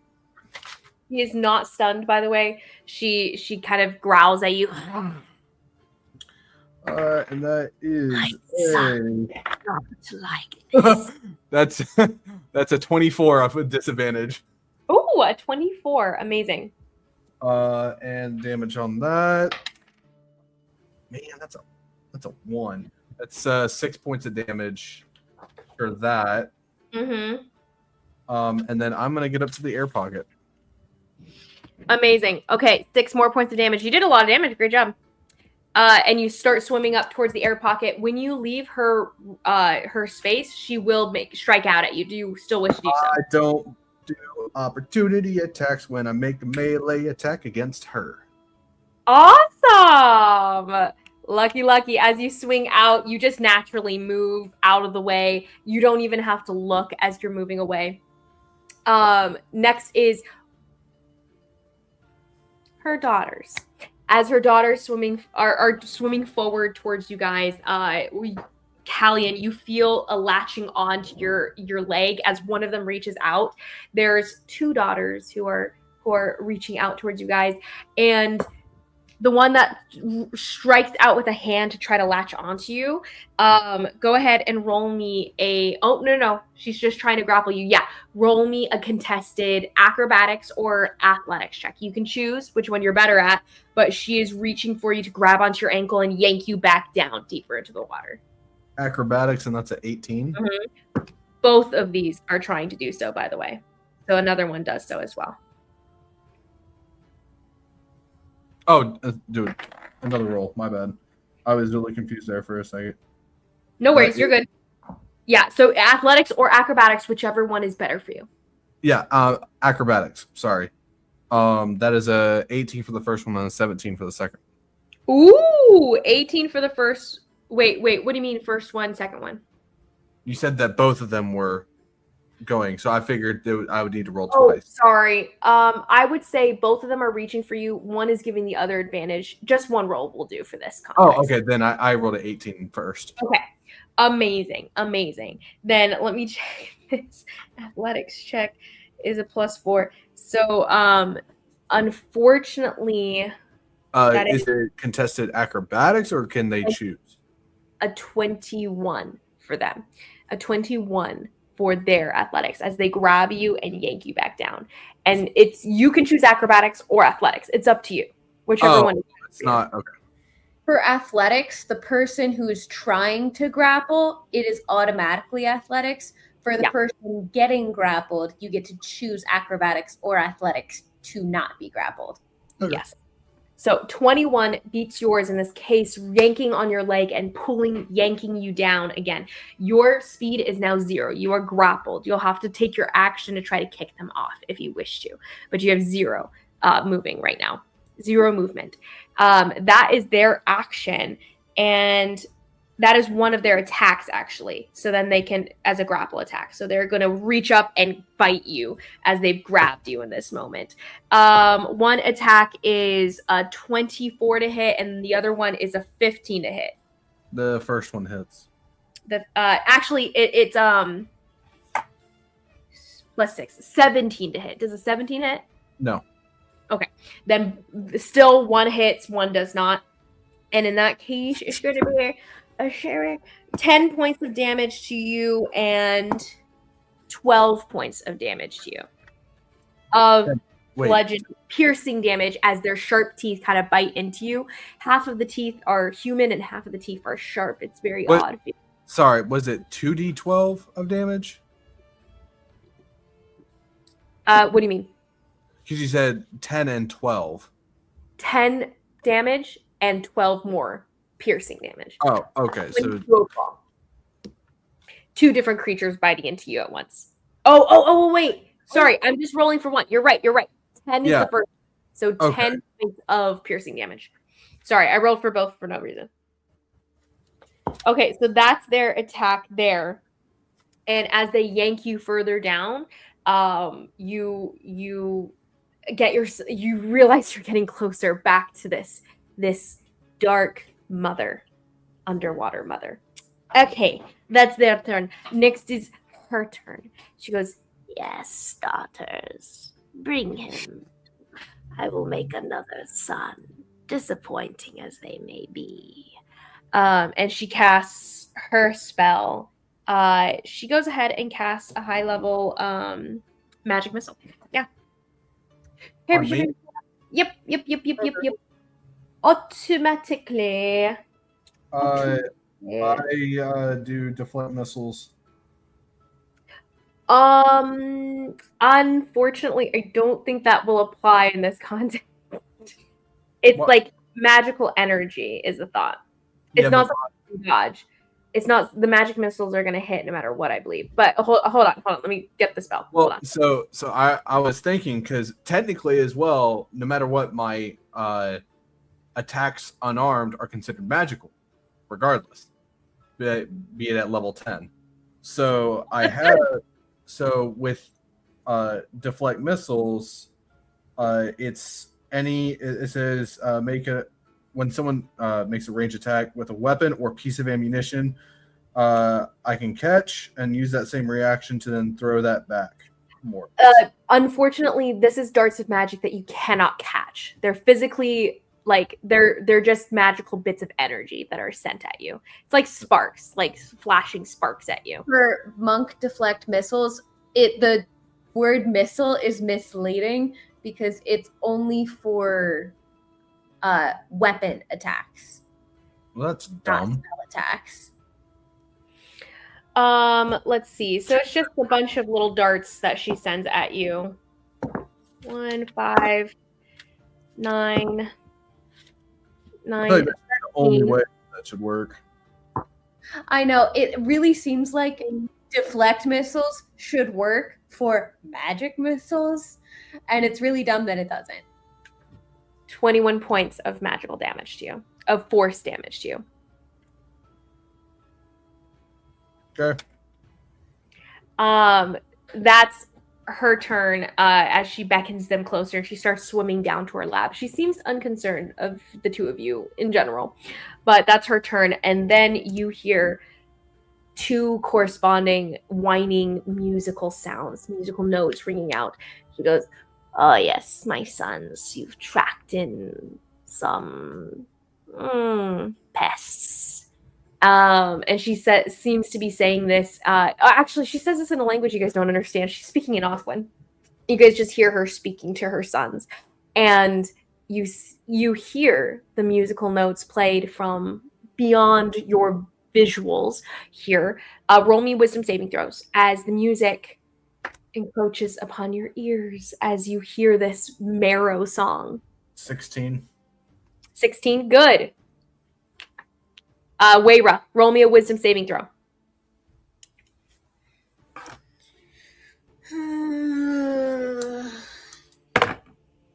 That was a 14. A 14. That's okay. Okay. You can end it next action.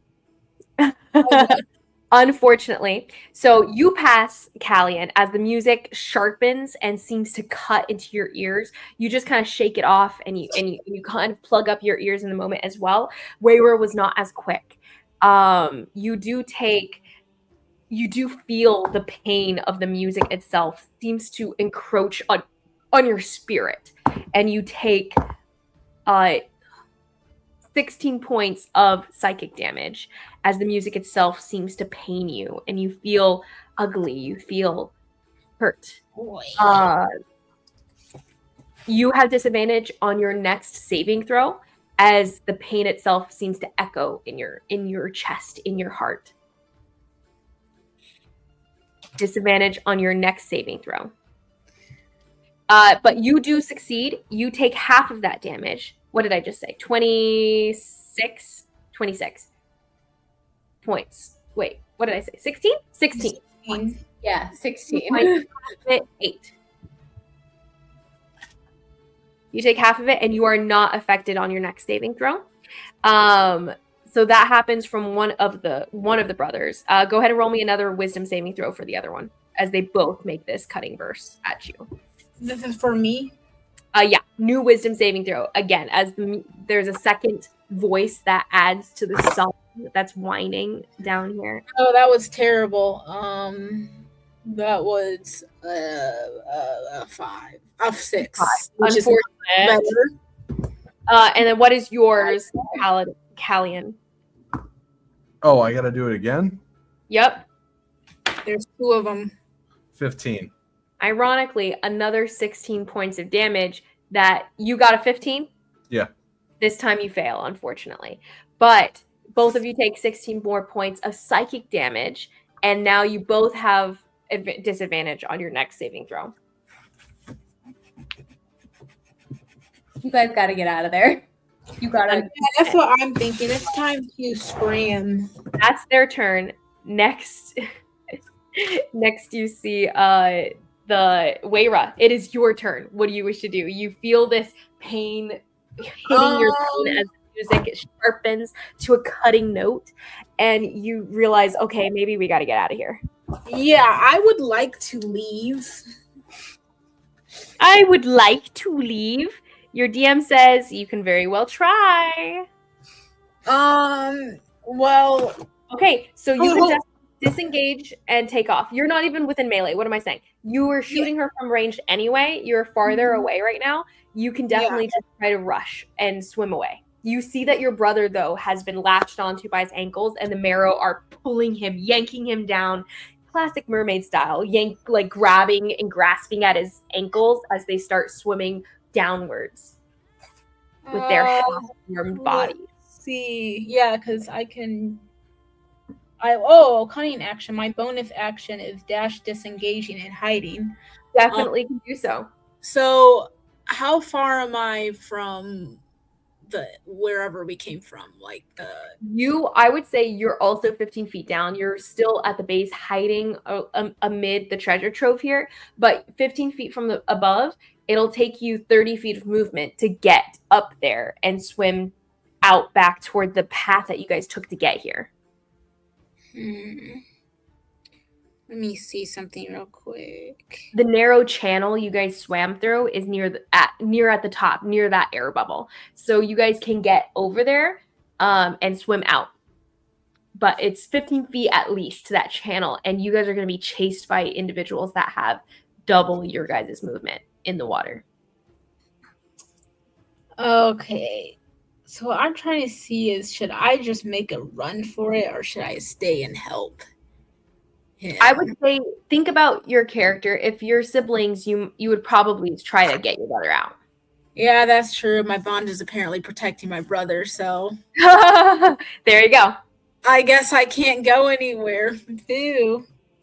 Unfortunate. You Okay. could hold your action to dash if he starts moving that way. You know, like Yeah. if Yeah. he starts getting out, you'll be like, okay, I'll go if he's going. You know. And if you want, you can make your attack on one of the things that are holding him down. That's what I was thinking of doing, is doing that, and then well, is a bonus, you don't hold a bonus action, right? That's just something you do or don't do. You cannot hold a bonus action. No. Okay, yeah, that's how I think. I was like, if that was the case, then I could attack and hold a dash, but no. That's him. I'm good. I appreciate you though. Let's see. I love you so much. Thank you. I poured myself milk already. I really have like nothing. I love you very much. Thank you. She brought. I made cookies last night, and she brought me some cookies and milk.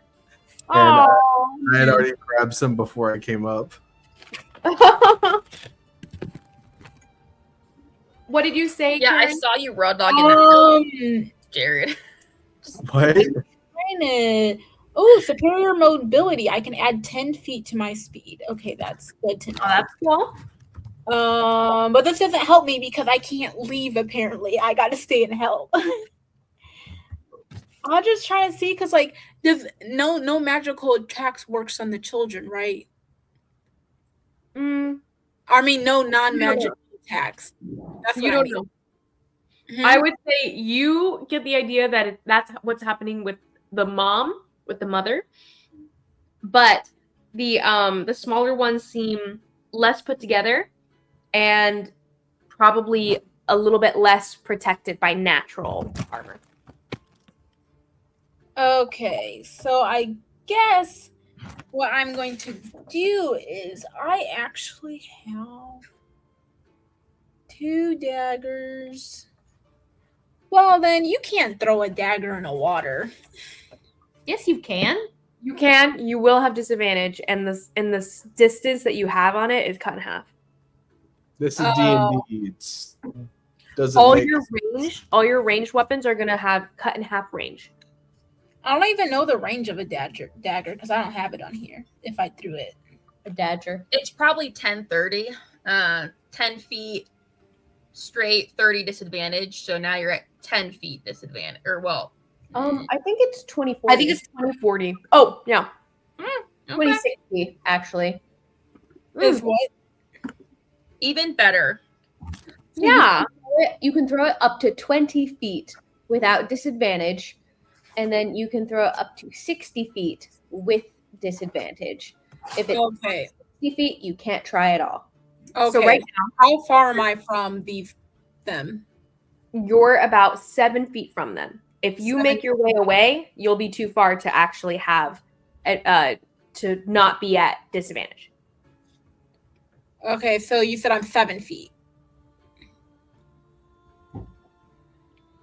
Yes. Okay, so then I could, and I have 2 daggers. Aren't there 2 creatures on him? Sure. Yeah. A dagger for each. How Yeah. quick- Let's throw some daggers at them. Awesome. Let's see if this works. If not, Roll the hit. See if you get one of these.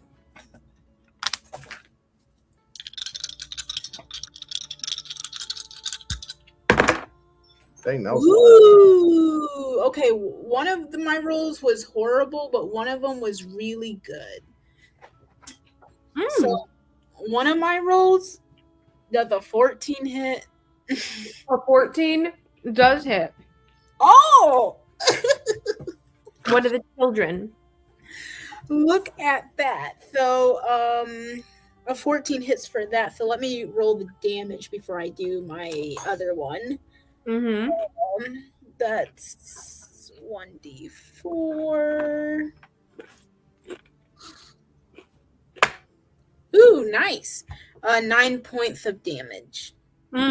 Sneak attack? You can tell. Sneak attack? Can they see me, these creatures? Well, they're You flanked get by your sneak attack? ally. You do Oh, get yeah, sneak attack because they are right there against your. Right. That's right. I do get sneak attack. Okay, so let me roll that too. Okay, so that was 9. I need to make note of this. Let me write it down. Those 9 and then add. Smart woman. Plus 6 plus 5 plus 2. Let's roll that again. Oh, why can't Eleanor be more like this? I'm genuinely thinking about having Eleanor multi-class into rogue. Just for you, buddy. It might be awesome, yeah. Mm-hmm. We would never lose a fight. I feel like I'm gonna die in that dungeon we're in right now. We have already not lost a fight. We're badass. So Okay, 36 points of damage for one of them. 6 points of damage for one of them. Yep. That's a lot of damage. I will say, how did it become from 9 to 36? Oh, because of sneak attack, so it's 6 of damage. Okay. Yeah, you throw out this dagger, and even though its arc is slowed down a little bit by the water itself, Mm-hmm. it lands and cuts straight through her neck, one of their necks, and you see blood spill out into the water and just surround the area in this like just haze of red. But she sinks back down to the floor of the lagoon here instead of holding on to your leg, Kaladin. Free. Her leg is free to kick. His name is just Kaladin now. I think that that's just his name now. And I think it's kind of fitting because he's an air genasi.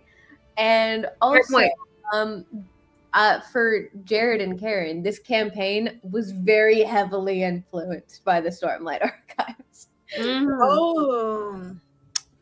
Joshua told me not to read them. He's like, while you're in this campaign, he's like, don't read them because you're gonna spoil yourself. I was like, fair enough.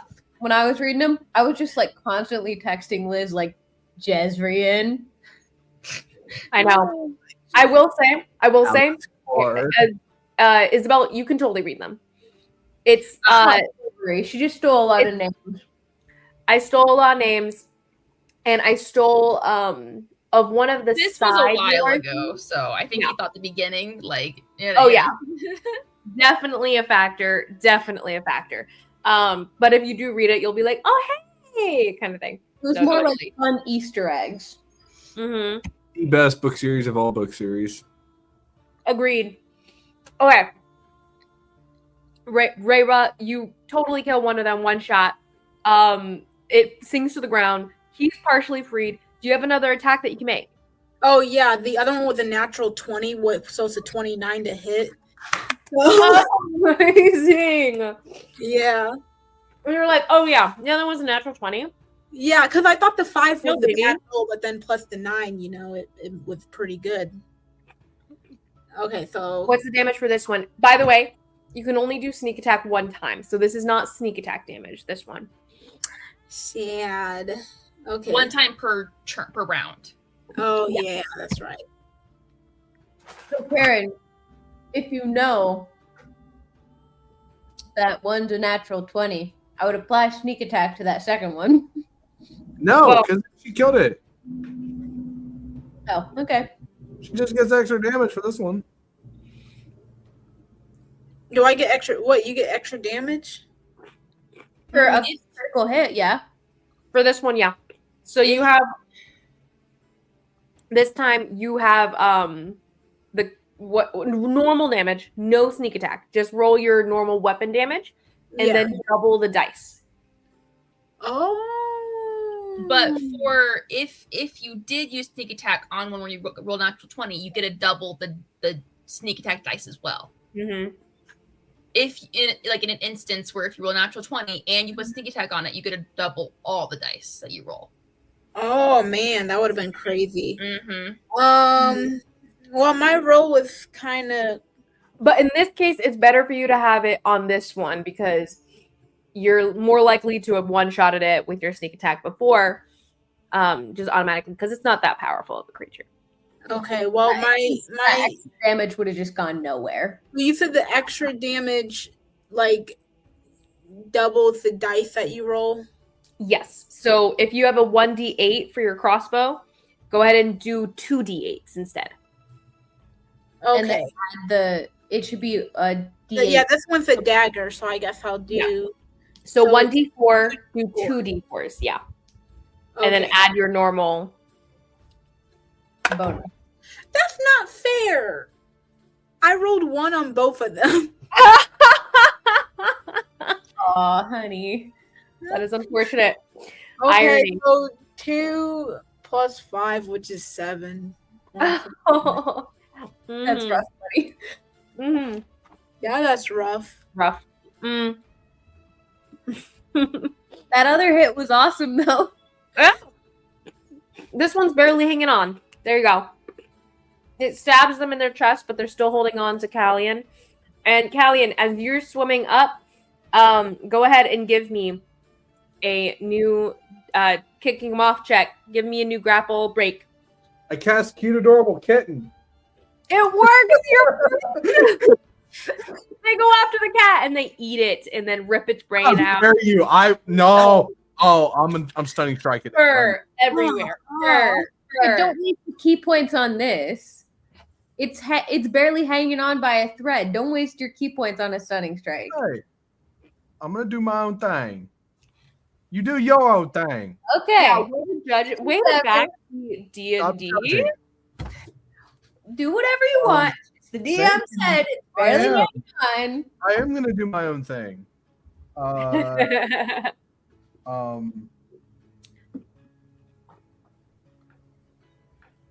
Oh, you said to roll a check, correct? Yeah. Well, roll to hit. Roll to hit to see. Because you wanted to attack instead of trying to break the grapple, right? You would have to use your action to break the grapple. If the thing looks pretty bloodied, then yeah, I might as well. Yeah, you can totally do that. Go for it. Sure. Go ahead and roll to hit. Let's go ahead and ooh, actually, I'm guessing if I do shocking grasp, then that would not work out well being in water, correct? For since it's electrical damage, definitely could plausibly get someone else too. All right. Let me look up shocking grasp again. I'm yeah, thinking lightning springs from your hand to deliver a shock to a creature you try to touch. Yeah, definitely will zap everyone. zap everyone in the water. Yeah, you could totally do it though. Do it. Do it. Yeah, you I don't want it to do it. Oh, okay. Do it to everyone in this room. I really kind of want to now. If I wasn't that low on HP, I probably would. But I'll just normal attack. Got it. If I can keep the dice on the. Was this going to be a stunning strike, by the way? No, this is not. Okay. The first attack, I can't think. It's really easy to hit too. As you like kick down at it, it's right there. So it's all you need is a good I shot. can't do math. 22. with Oh yeah. disadvantage. Oh yeah. Straight to the head. Roll that damage.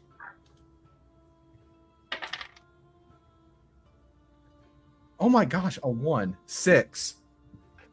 That's still enough. It's Thank barely hanging on. This thing is not very powerful. It's just a small mutated creature here, and you rip out like part of its head away from its chest where it was just stabbed by Waira, and the daggers cut into the muscle there to help separate it as you just dislodge the head, curing that crack.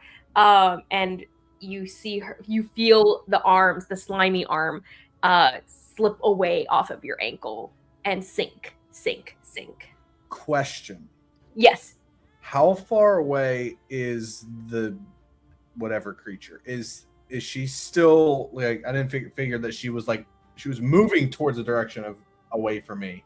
Yeah, she is now about 10 feet from you at the opening of the next room. Perfect. For my second attack, I am going to do what's called Fist of Unbroken Air. So what this does is I can choose a creature within 30 feet of me, and it has to make a strength save. Thought, you are underwater. Is this a blown wind thing that would be ineffective in the water? It does not say. It just says choose a creature within 30 feet, and they have to make a strength save. But what is it? What is happening? It just says Fist of Unbroken Air. I believe that is a push of air, like a like airbender, poof, you know? So You put a jet turbine underwater. It goes Okay. whoop. I'll go with that. I will say that there's a force pushing back against it. So whatever happens will be cut in half. So the effectiveness will be cut in half because you're underwater. So you're making this explosive like bubble away from you of just air shooting out, and it is like this like underwater turbine.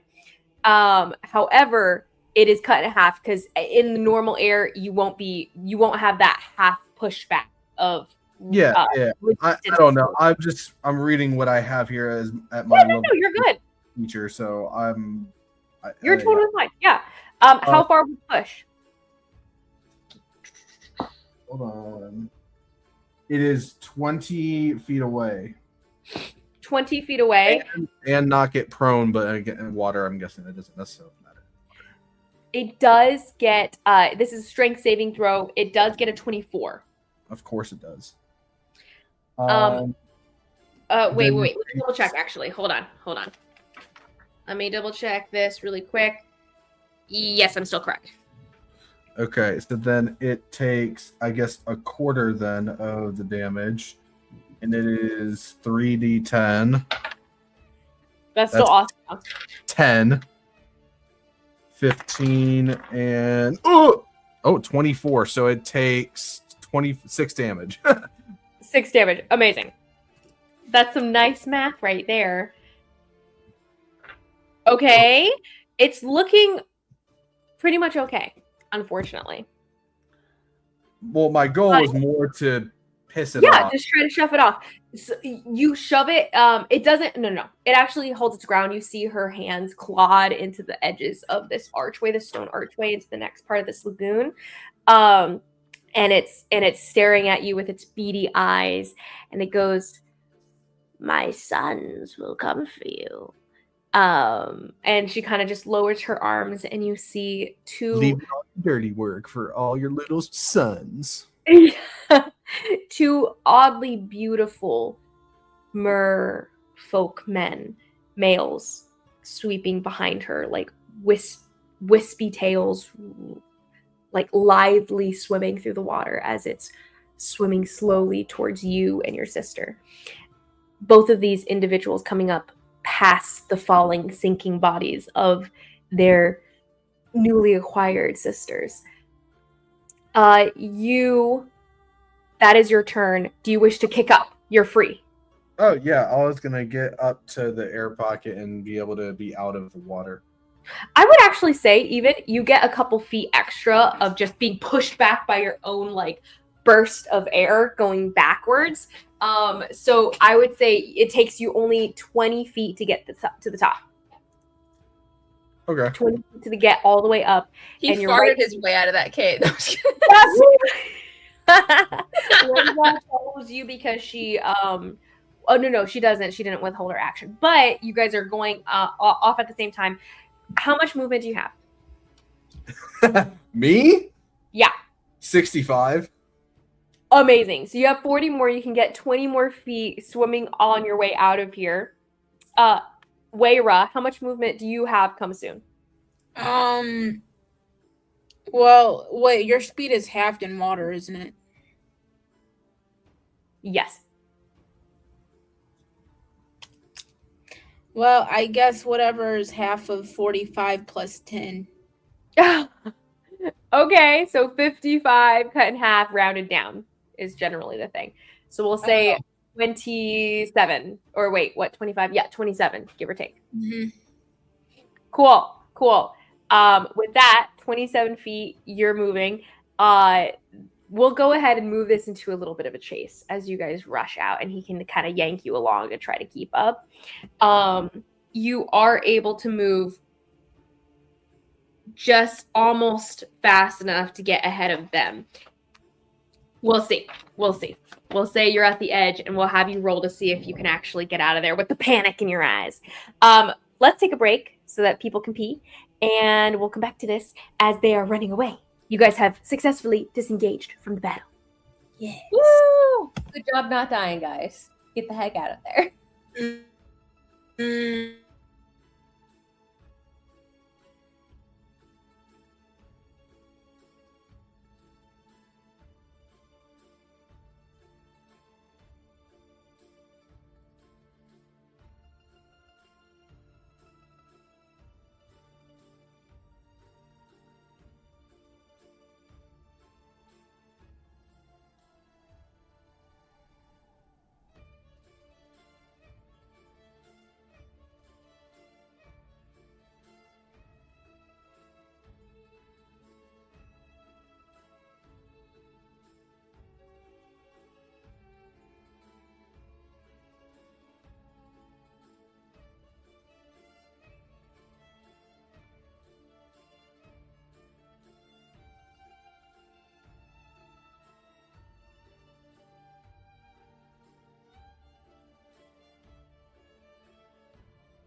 Hi, Karen.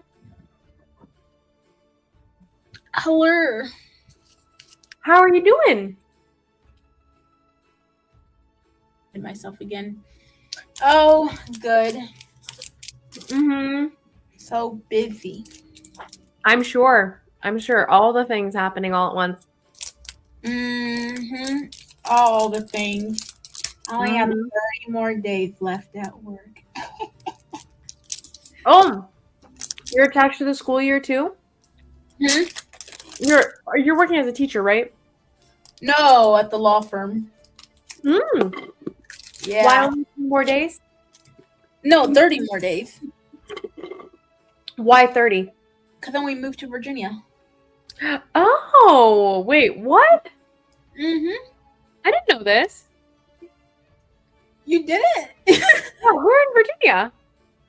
Around Charlottesville area. Charlesville. No, Charlottesville. What did we not know?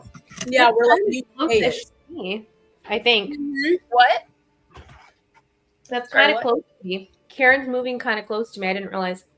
Oh, Yeah. I thought you were going back to Indiana for some. No, wait, you're going to grad school somewhere, right? Well, grad school not this year, hopefully next year at Oh, okay. UVA. At where? At UVA. Ooh, nice. Mm-hmm. I mean, it makes sense. You might as well give yourself a little bit of time after getting married before you have grad school anyway. It's probably, Well, you know, I wanted to go this year. I just didn't get in. Their funding got cut, and so they were like, Ah. due to yeah, the they're current like- administration.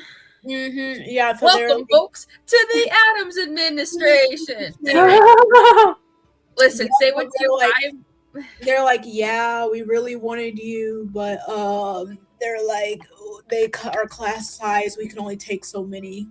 Like, Mhm. I At least I it's mean, not. and they had to spread it evenly amongst the Merit. disciplines. So Mm.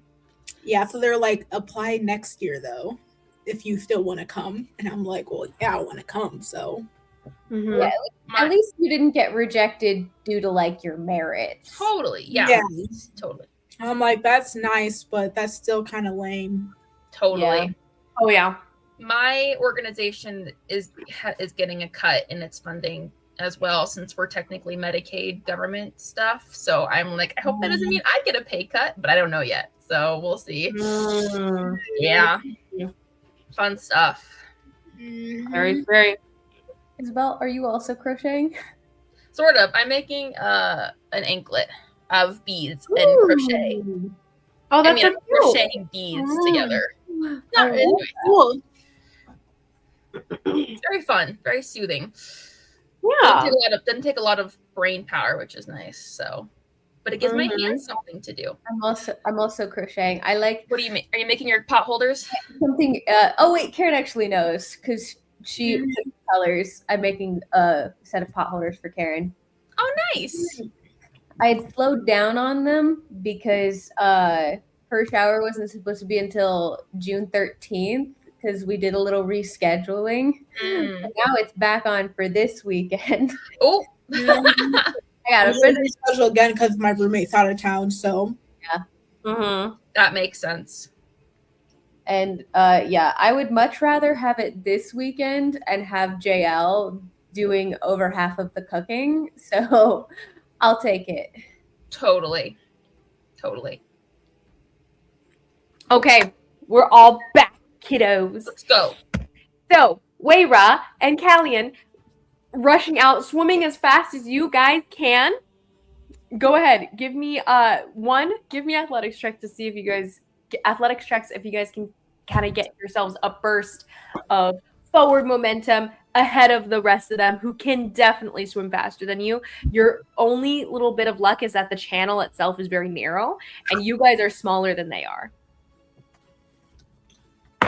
No, I can't. look at me rolling a natural 20 plus a 30. Oh, amazing. This is an athletics check, by the way. Athletics. Yeah, so 23. 23 is amazing.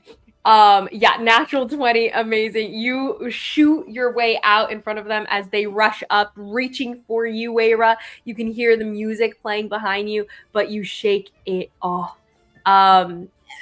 You rush. Callian, what was your roll? Oh no. Callian, you were ahead of them though in the first place with your faster movement. So while Wera kind of outstrips you and swims ahead of you in the little channel, you get caught up on the edge of it as you kind of slam into it. You're just bigger than she is, and the channel itself is rather narrow. As you slip into it, you get caught up just a bit, but you're okay. What do you wish? Okay, so as you guys are moving through this chase, you're Callian, you're a little bit behind, and so you'll be the first one that they catch when they do. But you also are faster than Wayra is in the first place, so you might be able to get out of this anyway. So go ahead. Go ahead and roll. Well, we're still in initiative, so who did we stop with last time? This is the Marrow Hag and the Marrow Sun's turns. So they're rushing up behind you. They're just going to take a dash to try to catch up to you, but they're all kind of caught up behind in the channel. So what do you guys wish to do? Do you wish to just take a dash action or try to slow them down behind you? Callian and Wayra. You guys can kind of decide who wishes to go first between the two of you. They're both really friggin' fast, though. They are. How close I mean, are we dash, to, you're right. are we out of the water or are we still in Nope, the water? you're still swimming. How do you want to try to slow them down? Because you feel them swimming up behind you guys like sharks. Oh, I'd want to like get out of there. I don't know about you. Okay. As you're rushing and you take your dash bonus action, your dash action, you're rushing real fast. Your brother behind you is also swimming very fast. You guys are like almost getting like this oomph of bubbles behind you guys as you guys shoot forward, and the air around you and air forms behind you to kind of push you guys forward in momentum. Roll me a D8, Wayra. D8. Let's go find that.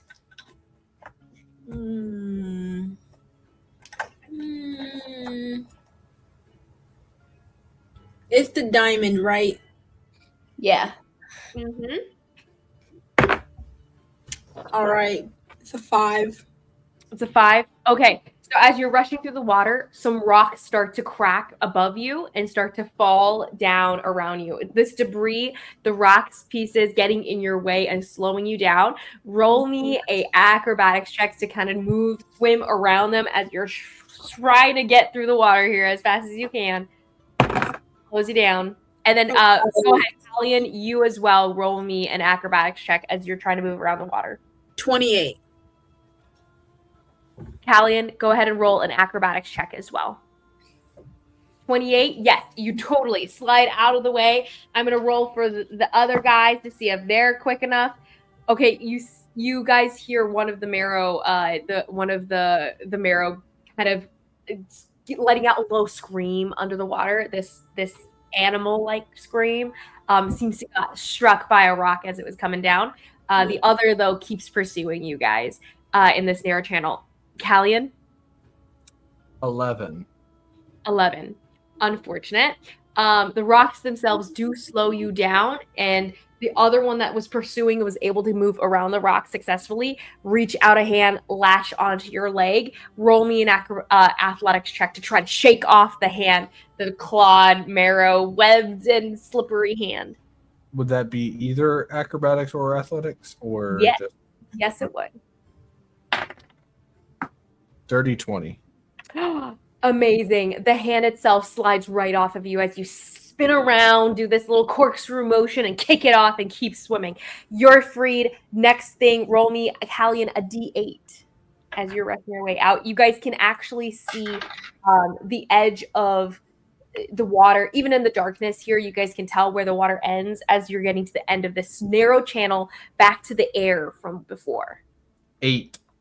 An 8, you get no complications as you keep rushing and you throw yourselves out onto the kind of wet but hard ground within the air, a place you like to be. And you guys pull yourselves out, jump back into the water lagoon on the other side, and swim toward the exit. At this point, you've disengaged from your pursuers well enough, and they seem to be slowing down from behind you because you don't feel the pursuit any longer. As you guys swim out into the ocean, the tide has risen higher, and you swimming and treading water above this sinkhole that goes down into the cave system, and you pull yourself over to the rocks that go up closer to the cottage from before, about a stone's throw away. Thea, you can see eventually Waira and Callian surfacing out in the well, you can't see them from this angle, but you can see them as they start moving across the rocks back in the direction that you guys had found and settled down into. You guys can regroup. Waira and Callian, you guys see Thea just kind of kicking a rock around as she's crouching behind some bushes on the side of this little cottage. And currently she seems to have moved some cloth and stuck it into her ears as she's just waiting outside of this cottage. See, unfortunately, no. Because the purpose of her being there was if Zora was in trouble, she would be able to hear her.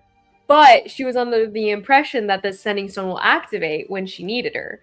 So it could still be. Let's see if Thea's smart enough to have thought that through. She is not. Lovely. We roll a 4. You just see her grimacing as she's just sitting there below, and as you guys get closer, you guys can just hear sounds. Thea would actually probably go down and meet them. Mm-hmm. Further away? Okay. Yeah. You guys can totally go meet up. You guys kind of reconnect. You guys can rehash what happened and relay everything to her if you wish. Sure. Yeah. Just quick download. Thea's up to date. Pursued, but no longer pursued. They didn't seem to come out from behind you. Okay, so not great, not gonna lie. I think, so the other guy, Zora's kind of in there with him. Is he like, would it be really funny or really terrible if he was just like a normal dude? And then it was the other guys that were rough. No, they had to have been in on it. Should I kick the door down? I've been thinking about it this whole time. Are you talking to me? Yeah. He just kind of looks at you, looks at the door, looks back at you, nods his head, and starts to walk to the door to open the door. Yeah, you can definitely do so. So scarred, buddy. I wouldn't do that if I were you. Do you open the door? Is she in danger? Roll me a perception check. I love how this is where it ended up. This is where we've ended up. 8. 8? Okay. I feel like the lower the number, the better in this situation. An 8. All you can hear, perhaps a fun danger, a danger in having some good old times.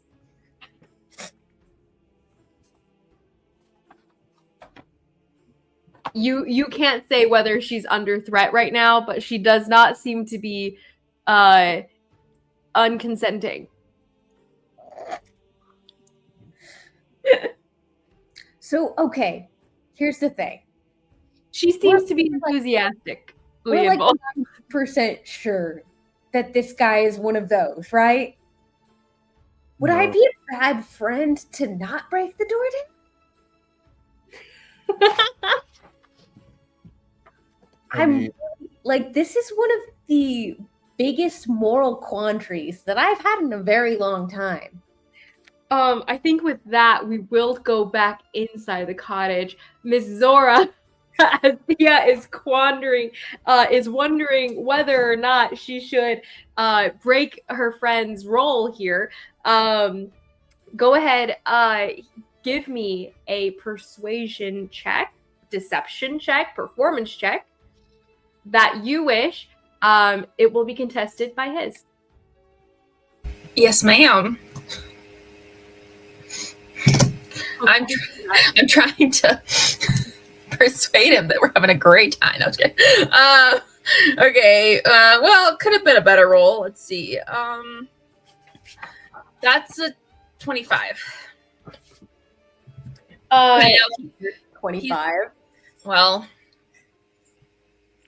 he's got 25. So you don't beat a 30. I know, I do not. I figured he was going to roll better than me, unfortunately. Unfortunately, I had a natural 19 in this. Dang it. Unfortunately, as this happens, roll me a wisdom saving throw. Ooh, a wisdom saving throw. That's not good. Hold on, let me see what my wisdom saving throw is. I would like to say before this happens, Thea has determined she's going to kick the door down. Oh. Why did she determine so? She doesn't. Friends don't let friends fuck fish boys. So is this where Triple F came from? No, that's in hell. I got a 7 wisdom saving throw, so no bueno. So for one, go against ahead being charmed. You got a 1. Wait. So okay. No, wait, damn. Is it against being charmed? This is yes, a charm effect. Oh, then I get advantage. So hold on. Okay, so 16. 16. Don't know. Okay.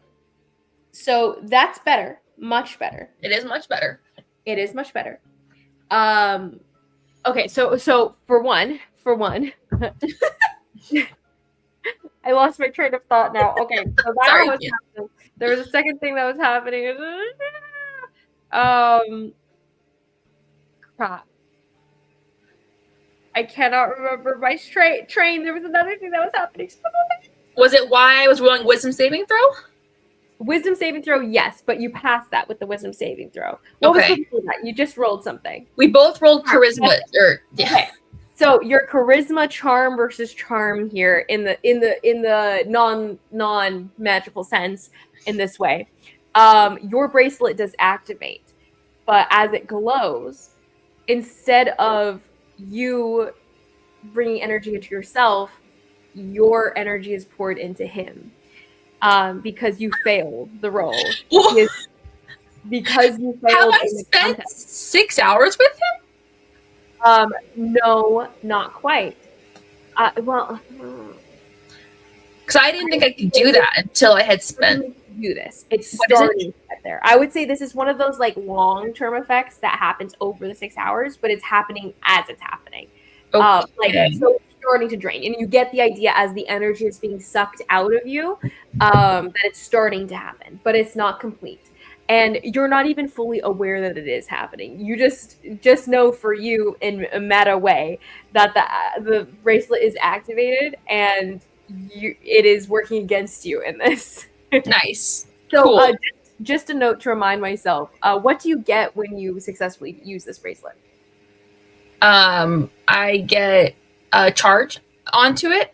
Yes, and then what do you use the charges for? Sorcery points. Sorcery points. Okay, cool. So we'll say, go ahead and give me a D4 though, and we'll say it sucks at least this amount out as this is happening. You have some sort of like natural effect on this bracelet. It's almost like his energy is working with the bracelet to do this. Interesting. That's crazy. Okay, D4. I don't like it. That's not very nice to me. As it's happening and you're almost shaken, you can hear him humming under his breath as he kisses you, humming a song that you recognize. It's still music that you recognize from your childhood, or at least it sounds like it's familiar. What is your roll? A 2. A 2. Okay. So you lose 2 sorcery points in this moment. Dang, okay. As you're spending this time with him before Thea ends up breaking down the door. but you hear boom happen, and you're broken apart in different states of undress. Thea, you do find semi-naked couples, one of which is your friend, and one of which, both of them on this bed that doesn't belong to either of them. All right, dicks and tits away. Hey Zora, this is fine. We're gonna have to kill that guy, unfortunately. Excuse me, I am That's fine. we are busy.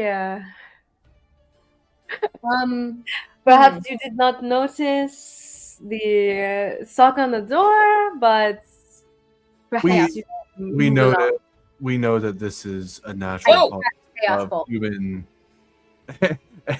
Yeah, Kadwin walks in. He's like, "We know this is a natural part of human. What is it? Biology. It's fine, but we. Sorry, you must be erased from the face of the earth."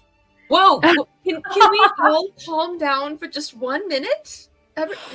Why He are breathes we? in and he can smell the slick on you guys. You guys have this like slime, like from on Callian's ankles, on his wrists, from where the creatures had grabbed at him. He still has this residue, slime, and as he breathes in, his eyes kind of open wide. And Kadwin looks over to you, Zora, and he goes, "It seems this is unavoidable." Yeah. I liked her. And he... In case somebody missed it when I said it about 30 seconds ago, I cast Chaos Bolt. Oh, I didn't. Oh, I did not hear that at all. I did not Roll hear. initiative. What did he say, DM? Unfortunately, this cannot be avoided. And I liked her. Guys, you're ruining my chance at true love here. Yeah. Little like threads of spectral purple energy start to wrap around Thea's arm and spiral up. I got a 21 on initiative. A 21 is amazing. Okay, 21 on initiative for Miss. Do I do my surprise round since I No, you No? break down the door. Okay. But you do move first before he does. Everyone go ahead and give me a new initiative checks. New initiatives. That is a 19. We're fighting people again. Mm-hmm. Who? The guy? The one guy? The guy. Yes, you guys broke in on them and then decided to Oh. immediately throw a chaos bolt at him. He is full glory, just completely naked, long hair, undone. You guys, Weira is caught off guard, rushing into this room too. Like, wait, what? Okay, so what was your roll, Weira, for initiative? 13. 13. Oh, actually, kind of tracks. What is your dex though? 5. Okay, yeah. Wait, +5. Oh yeah, you're a rogue. Okay, so you actually go before. Okay. And then what is yours, Zora, as you are pulling on your shawl? 16, actually. Not too bad. 16, actually, she says. Lovely. Oh my gosh. Give me a DC 15 Constitution saving throw. Let's see if you pass this real quick. What? DM, why? I forgot about this. I thought it was specifically under a certain condition, and it wasn't. Well, that's a 19, so... A 19, my okay. con is crazy good. You're good. Everything still tracks. We're good. I want to know what happened, though, for curiosity's sake. Well, yeah, okay. What That's got Laura? Next is going to be you hear in his mind, Zora. You hear a voice that says, "And yet thought I found a kindred spirit. That's what he says. But first is the Chaos Bolt grappling against her arm, shoots out at this guy. That would be. It is a ranged spell attack. Ooh, my spell attack modifier is higher than I thought. 22 to hit.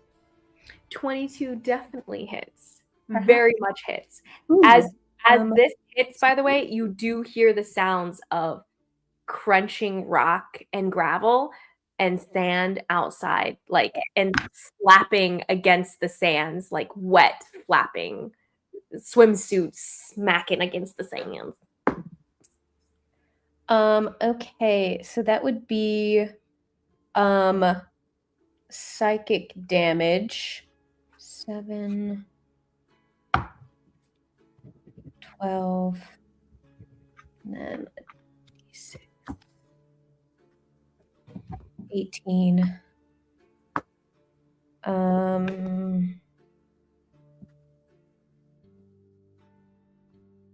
Okay, yes. 18 points of psychic damage. 18 points of psychic damage. Amazing. You seem to hit Kadwin with this energy that just dissolves before it even hits, but you see him starting to like bleed and from his nose and from his ears as it does. Amazing. He screeches as you hit him. And you see like splotches of red almost where your energy slammed into him. You see a splotch of red appear, almost like he's allergic to whatever you just hit him with. Next I do want to say with that, as the like energy like lashes around his head, the thread like kind of pulls tight around his throat. Sorry, I really don't care to be the other woman. We're not together. Yeah, Zora's like, possessive much? You literally slept with someone this morning. It was last night, and that's none of your business. Bonus action, ma'am. Actually, yes. I'm going Literally Zora and Thea just saying these things, bickering as this is happening. I love it. Bonus action, Strands of Fate, channel divinity. Okay, so the Strands of Fate requirement. What does it require? What kind of creature does it attach to? It doesn't technically attach to anyone. It is more of like it's kind of like a concentration spell that I activate. So once I have it activated, the vibe is kind of like I am in the ethereal realm pulling at the Strands of Fate. And I can, once in that context, my reaction would be to I can use a reaction to cause someone to re-roll either at advantage or disadvantage once per turn. Okay, and that's only someone that's attached to the Strands of Fate for the advantage versus I don't have to designate someone. It can be anyone that I can see within range. Doesn't your Strands of, so you're saying Strands of Fate just in general you can tweak at these things. Got it. So like it's not it's not attached to anyone. It's just an effect that's up. So as long as I have concentration on it, it's up for a minute. Awesome. Okay, so then next is going to be Callian. Callian, what do you wish to do? Thea, do you rush inwards? Like, do you get close to Kadwin, who's sitting on the bed next to Zora currently? No, I trust Zora to get the heck out of Dodge. And cool. I'm a ranged girly. Thank you. So I will stay with that. Actually, if I can put some distance between myself and the rest of the party, I don't want to be bunched up. Yeah, totally. Right now, you guys are bunched up at the doorway. So if you want to move sideways in the house, you definitely can. You just won't have too much of a good angle on him anymore. You guys kind of have this like shotgun house, like angle through to the back room here. If you move to the side, you'll be kind of out of visible range of his. You'll have partial cover. Perfect. Callian is going to do Once fist. you move out of the way, and then Callian, you move forward, and what are you doing? He is doing the fist of unbroken air. Amazing. Boom. Right in the air. You just did this. You shoot it out. Is this a key point thing or just an ability? It's a key point. And I'm keeping track. And he is gonna do it at 4 key points, which gives him, it'll be 5d10 damage on a failed save. Oh, amazing. Okay. And this is a Constitution saving throw or strength? Constitution. Or sorry, strength.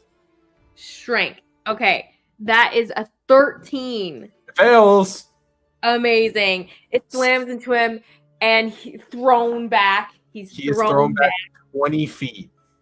Slams into the wall behind him. There's not 20 feet for him to go. He just slams into the back of the bedpost and slams down onto the bed, kind of on top of Zora. Zora, you get squelched. You get slammed by this guy again. I can't help myself. Anyway, slams down on you, except he's his back on you this time though. It hurts. Question. Do I also add in, because it's technically it's a fist. Oh wait, I'm looking at the wrong thing. So would I add in the No. You're not making an attack on this. You're not making the attack roll itself. So it's just the damage that you're making on the fist. Okay. Well, even at 5, I would say it does count as one of your attacks. So you have multi-attack anyway. So you can make another rush so out to him. 35 points of damage. 35 is amazing. 35 bludgeoning damage, or what kind? Hold on just a second. I'm still looking at the wrong thing. Yes, bludgeoning. Oh, bludgeoning, amazing.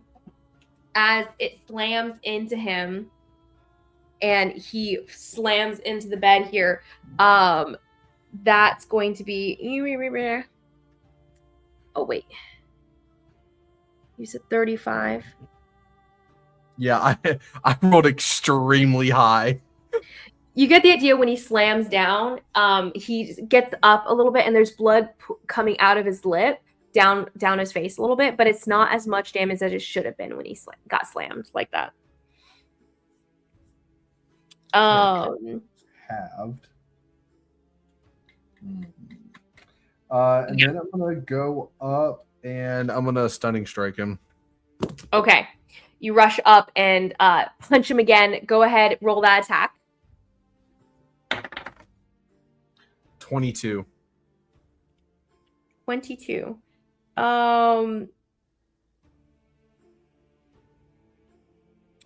22 is amazing. Definitely hits. Go ahead and roll that damage, and he'll roll his saving throw.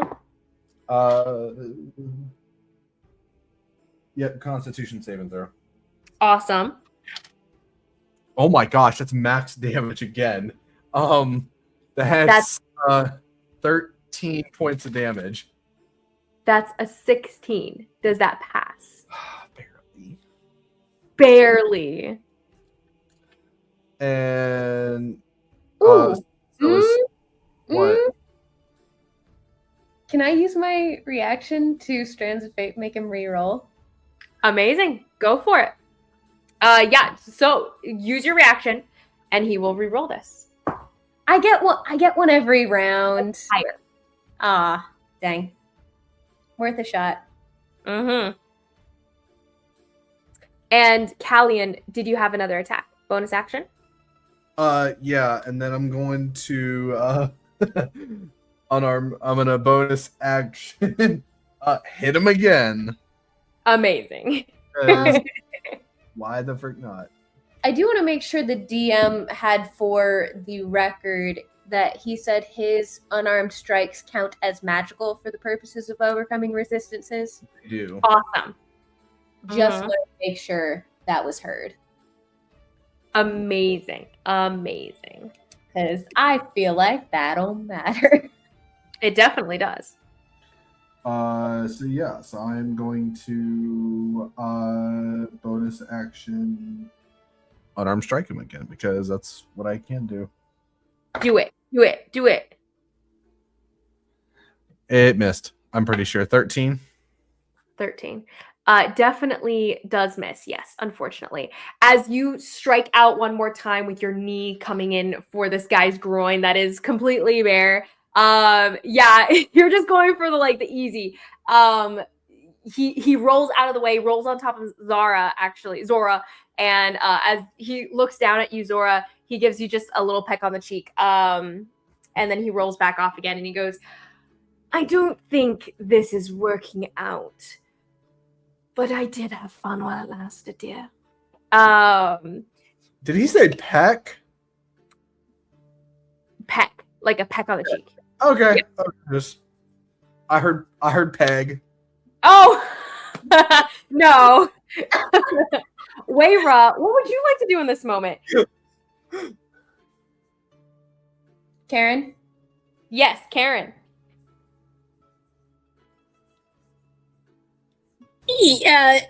Yes. It's my turn to attack, huh? Yes, it totally is. Please attack. This man.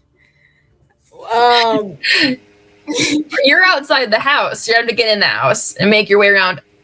I was outside the house the whole time. Well, you're not super outside of the house. You're like at the doorway on the outside of the threshold. So Callian just rushes in after Thea slams down the door. They're all kind of crowded in this tiny little house. So as you rush in, it's still tight. You can barely see. He can't see me. You can't see him. Currently. Can he see? You can run in. Can he see me? Kind of, yeah. Oh. I mean, not really. He doesn't see you initially, but you can't see him either. Did you say something, DM, about steps coming up the gravel behind us? Yes. That her being outside, maybe she might see? Totally, Wayra, you do hear the slapping of slick webbed feet against the gravel until it's no longer webbed feet. Instead, it's a different shape. As should I roll my musicians come out of the water behind you? So can I roll? Wait, it's the things. Do I know it's the things in the water? Yeah, totally. And it's up totally out of the water. Yeah, they just stepped out of the water towards you. Oh well, maybe I should just kill one of them. Go for it. There's two behind you, and they're reaching out hands. They're speaking in Aquan, and you're getting snatches of "mother" and different words as they're grumbling them in their own. How far away are they from me? About 15 feet. 15. You can get closer. Well, no, I was gonna shoot at them with my bow, but they're too close for that. So you can move 5 feet away. Mm-hmm. The bow's range is 80 feet. No, that's the maximum range. You can shoot from up to 80 feet away. Wait, but no, it said 320 will miss. Oh, wait, is it 80 320? Yeah. It's a short bow. I don't Short know. bow. That's what it says on here. On here it says Okay. range 80 feet. If you have a short bow, you definitely have 20 to 60 feet at least for the short bow. Go ahead and make your attack. You're still fine within 15 feet. That's 20, 60. Okay, because I was gonna say I don't know if I'll. You don't have sneak attack on this, and you won't have advantage on the roll either. Yeah, I was either gonna use that or my sword, but Either way. Let's do a sword because I'm only 15 feet from them, so I can Okay. go. Yeah, you rush over, swing at them, slice at their skin as they're singing a small song that's starting to rise and get louder and louder. Go ahead. Ooh, that was a good roll. So 19 plus 9 is 28 to hit. 28 to hit works perfectly for you. Go ahead and roll that damage. 11 points of damage. Woo! Okay. One of those boys take 11 points of damage. Wonderful. And then any bonus action you'd like to use. Do you want to try to hide? Do you want to try to dash inside the room so that you're closer to the bad guys? Or the bad guy? Well, I guess yeah. After I hit them, I'm going to If you use your bonus action to hide, mhm. then you can pop out next turn and get your sneak attack. Ooh, you're right. Okay, that's what I'm gonna do. I'm gonna go ahead. Not your cunning action where you can use your bonus action to hide.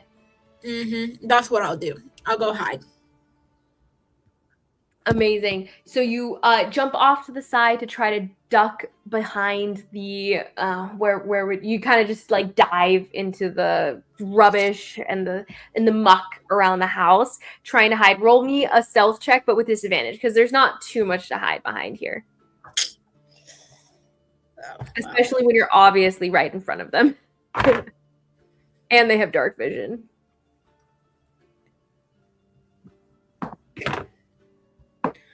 Well, it is going to be a dirty 20. A dirty 20 is great. You Wait, still sorry, no, not a dirty 20. disappear. It's actually a I was looking at my survival, which is plus 10. It's plus 13, which means it's 23. Amazing. Yeah, you disappear somehow within the darkness. You disappear anyway, and you're fully hidden. They seem to like lose you in the dark and in the rotten stuff that's just piled up around this house. They duck into the little cottage instead. And they will move past you anyway. That's your turn, ma'am. Kadwin is up next, and Kadwin he turns to you, Zora. As he pecks you on the cheek and kind of rolls over you and to crouching next to the bed away from these individuals here. As it's happening, as he's moving away from Callian, he disappears as he pecks your cheek, and he's gone. I did ask you earlier if after he spoke in my head, if I could respond. I didn't know if that was possible. You can totally respond. What would you like to say? She probably would have said, I'm not convinced that we're not kindred spirits. I hope you don't die. She says to him.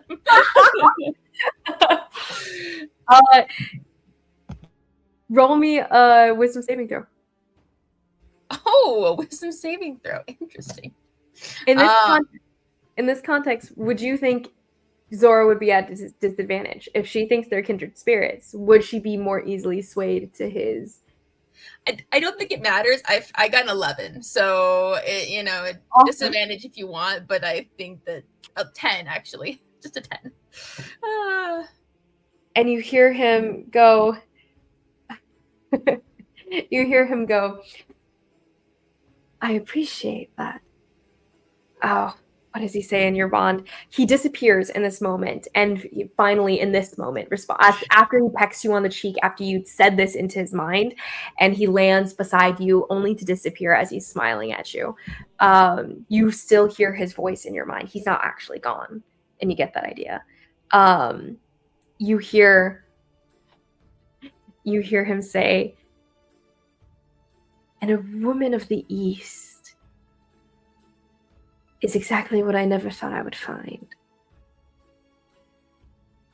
And he says that, disappears, and you guys don't feel him or hear him near. What do you guys do? Next is the two creatures that are rushing up behind, and they seem to have an outcry in a language you guys do understand, which is now what is actually, do any of you guys speak Abyssal? Nope. I think Zora does. I got it by my languages. I speak a lot. No, I don't speak Abyssal. Sorry, not that one. Okay. So the creatures coming up behind scream in this language that you guys don't understand. There's no response, but one of them sweeps up behind you, Thea. No. Yeah, they rush into the room, and you're off to the side in that front room. You didn't go all the way back to the bed where Callian did to seek out Kadwin. You get struck out first by one of them as it's rushing inside. You hear this musical energy like just boom in your ears as it screams right next to you. Just this loud siren screech. Go ahead and roll me a charisma saving throw.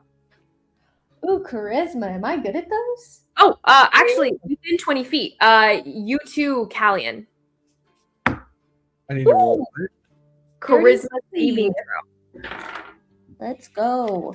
It's just such a powerful screech. It's just intimidating, truly. I got a dirty 20. A dirty 20. Awesome. You pass the save. You're good. You shake it off. You're like, why are you screaming at me, bro? Callian? 14. 14. Unfortunately, though, for Callian, the screech threw you off. Like, you were not expecting it. You normally have this peace about you when you battle. The scream itself shakes your rhythm. And now you have disadvantage on all attack rolls until the end of the Marrow's next turn.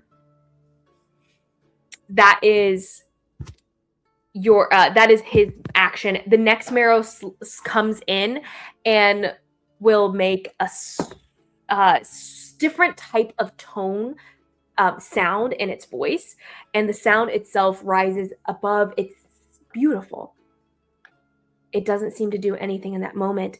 The other one actually will also do this with its bonus action, and there's this high-pitched sound in the air. But then it also makes this attack on you, Thea, with its claws. That's going to be a dirty 20 to hit. Yes, that does hit, in fact. 5 points. 5 points of slashing damage. That's its turn. And next is going to be you guys. Thea at the top of the round. What happened to my turn, DM?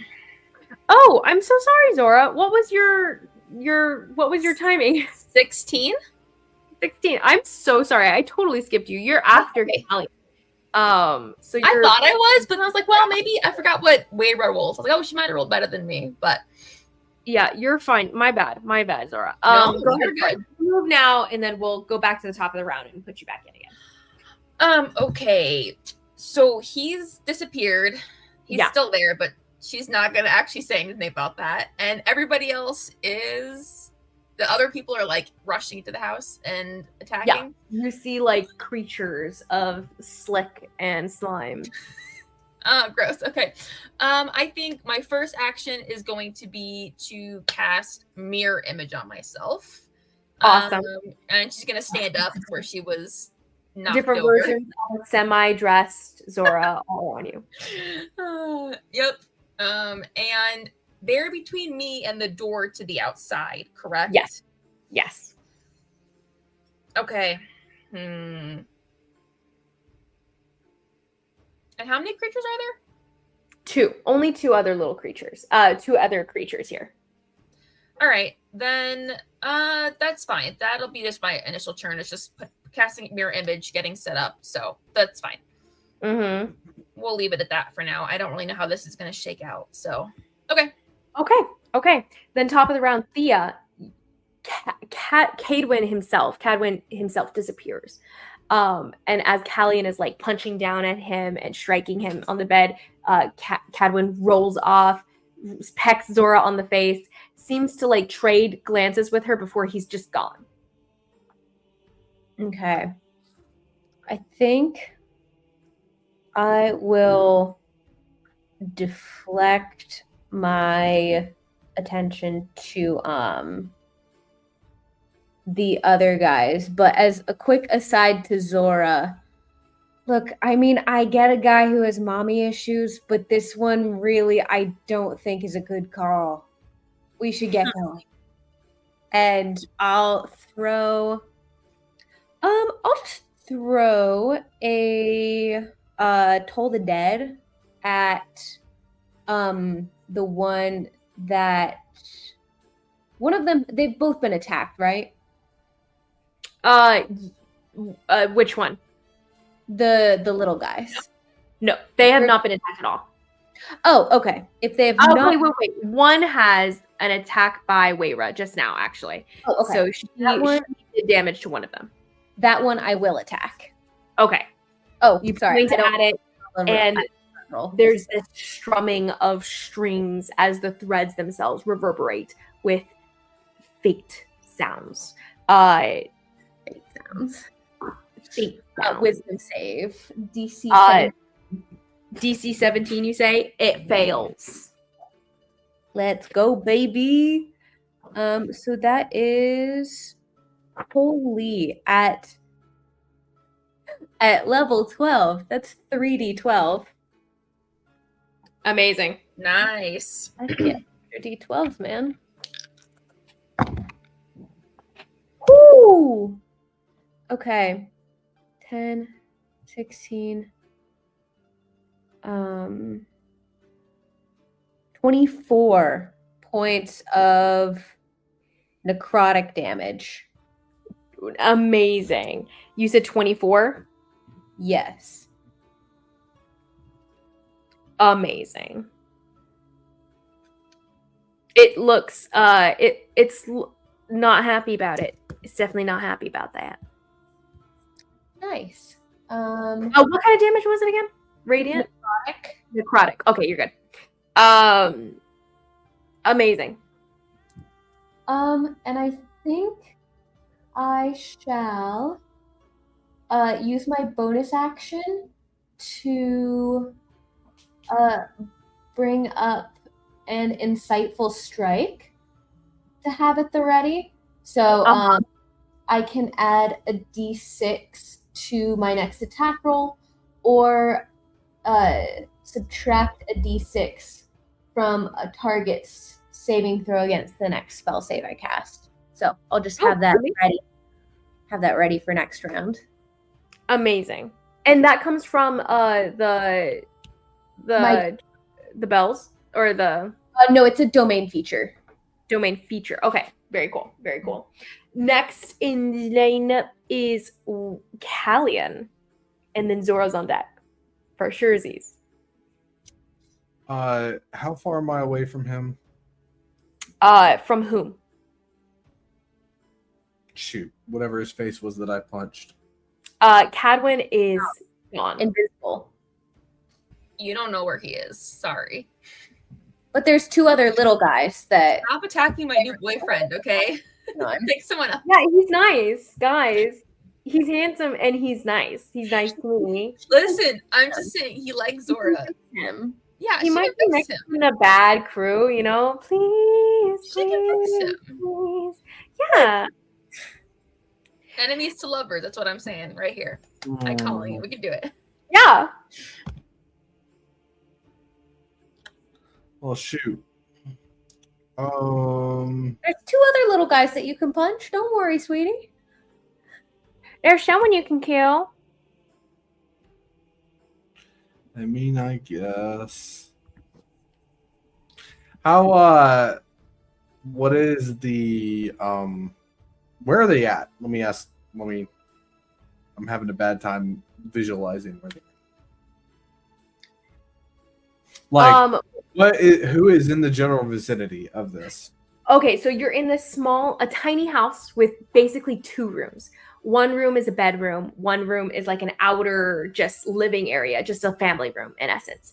And You are in the bedroom currently. The people at the front door that just burst into the living area are currently fighting Thea, who's out in that front room. You're only like 10, 15 feet away from them. This is tiny house. There's two marrow that have stumbled in. Part humanoid. They seem to be like in between humanoid and fish person right now. So what you're telling me is they are what what I'm trying to do is can I fireball behind them so it gets just them and then the entrance and like the doorway, so that way if I don't think you'll be able to do that to where you'll avoid Thea and Weira, who's behind them. It's a big enough spell that you'll hit one of them. So you can either angle toward hitting Thea or angle toward hitting Weira. Thea's the cleric. Thea's the healer. You're also going to catch the house on fire with Zora trapped in the back of it. we can just bust our way out. It's fine. You probably If you kill Thea, she can't revivify You you. tell me that she can't take a fireball? Maybe. It's Fun, only fun 8d6. fun It's- fact. how can you cast a fireball? I am way of the 4 elements. So Oh, yeah. what about that? Fun fact, when Thea died last time, or for the first time, that was how she met God, was a fireball. Ha, that's unfortunately traumatizing. Yeah, but like he could be over there and I could get him possibly as well. It's the only area of effect that You could. I Or mean, just do what monks do and punch the people you can see. They're equally valid bad guys. mhm. No, they're not. They're weaklings. They're peasants. Wow. Well, shouldn't we pick off the weaklings first then? Yeah. No, you so- go for damage. the strongest first. You're going for the only person The who hasn't done strongest anything word. against you. True. I was told that. Anyways, okay, I'll just go after the 2 small ones. Make it no fun. Okay, go ahead, make your attack. See if you can kill these guys. Dirty 20 for 1. Definitely hits. Go ahead, roll that damage. Do you wish to go for the one that was already damaged or the one that wasn't?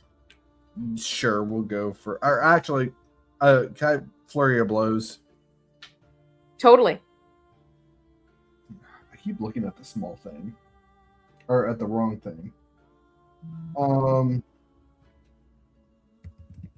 Okay, so then that's 8 points of damage for the first one. Mm-hmm. Still up. Yes, definitely. Second attack is at 18. Definitely hits. That is 10 points of damage. Definitely great. Definitely great. Hold on. Math. Hold on.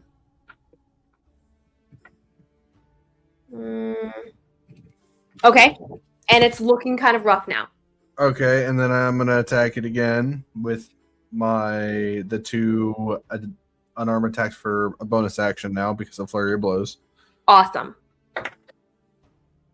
First one is a 21. 21 hits. Damage on that one is an 8 because I can't do math. Got it. Still up. Oh yeah. It's not so close that one more hit is going to do this guy. 19. 19 hits. So you're coming over pummeling, boom, boom, boom, boom. 10. You're hitting in the gills. You hit in the other side of the gills. You hit in its neck. You hit in its fin. You hit in its nether regions that isn't actually as effective as you thought it was going to be. Give me some noggin, dude. Yeah. Uh, You hit him with your head. That one actually does a little more damage. 10. What is the damage for this last one? 10. Ooh, it spits up blood. It's looking real rough now. And that is all I can do. It's stumbles back a little bit. And it's about to scream. But now it is Zora's turn. Okay, well, Zora is going to. Do I have any? You know, it doesn't. It looks like this guy's almost done. Almost kind of the one guy he's been counting on. Uh-huh. Okay, I'm just gonna cast Firebolt at him because I don't want to waste level spell on this guy. So I need to make a spell. What's it called? I need to make a. Hold on. Spell attack. My roll. brain is forgetting how to play D&D right now. I'm not gonna lie. I'm like, okay, that's a 24 to hit. No, 23 to hit. A 23 definitely hits. Great. And I don't remember if we talked about this, DM. I thought we did, but I don't remember. Did we say that I could flavor Firebolt as lightning damage or no? I mean, I shouldn't be asking this now because I don't remember what we said. I'm totally down. Zora totally can because she was a blue dragon, right? That was the reason. Mm-hmm. Sorry, just outing everything. You know Well, nothing about Zora. as the attack happens, you see the blue creature. Oh yeah, as the you're on her skin. It's You true. already know this. You've battled with Zora As before. the mirror, as she's being attacked, as she's being thrown around now, blue scales do appear on her skin as like roll out on like covering her, like on her arms and her chest area. So I would and say now you that she's notice half naked, you can she's see always more. kind of like mostly covered up by like her outfits and some of the cloaks and everything. So this time you notice it fully because she's like boobs are out. Yeah. Blue scales pretty much everywhere, even like on the sides of her neck and like kind of on her face. So anyway, yep. Kind of cute. Okay, I gotta roll my dice, guys. Look at my, they're shaking. Why am I shaking? This is not that stressful of a fight. I know. Okay, 3, 6, 2, 11 points of lightning damage. Ooh, but I think I have. Hold on, I think I have an ability. Give me 1 second. Whew. I feel like I have something. I can have +5. So 16 points of lightning damage to him. 16 points of lightning damage. Amazing. 16 points of lightning damage to this guy. And with that, as your hand reaches out and the explosion of lightning happens in the middle of this room, it does strike both creatures. Wait, 16. Wait. Sorry, was it a pinpointed thing? Yeah, it's just firebolt. It's like the cantrip, firebolt. Firebolt the cantrip. Got it. Okay, even better. So you Fireball. and the lightning hits straight on this guy, zapped and flops onto the ground. The other guy kind of like stumbles back just a little bit, looks at you, looks back towards the water, and turns to leave. Next in the lineup is Waira. Waira, what would you like to do? Oh, so all the things are inside the house, right? You see one that seems to be turning around to try to run because the other one just got killed. Oh, trying to run, huh? Well, guess who's gonna jump out to meet him? You jump out. Go ahead. Make that attack roll. Ambush. Perfect ambush. Advantage. Ambush attack as he rushes out and you're creeping back out of the side of the house waiting for them to come back out again. With advantage. Oh, that's a good thing. Because, yeah, we need advantage on that roll. Oh, yeah. Oh, the first time I rolled a once, but this time I rolled an 18. So, Amazing. And 18. okay, 18 plus my 9, which is 27 to hit. Amazing. You definitely hit, girl. Roll me that damage plus sneak attack damage as you're taking that shot from behind. Yes, and this is with my I guess my shooting, because I'm far enough to shoot him with my bow, right? Yes, of course. Perfect. That's what I'm shooting him with. Do it. All right. So you need to write down these numbers so I can add them all up at the end.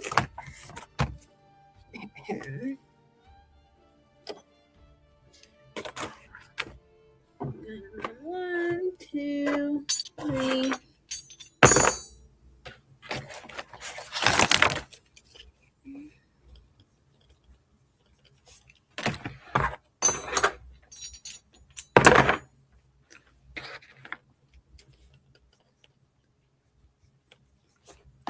All right.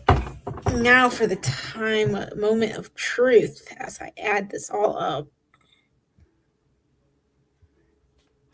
Let's see how much damage you do. Can you one-shot this guy? Maybe.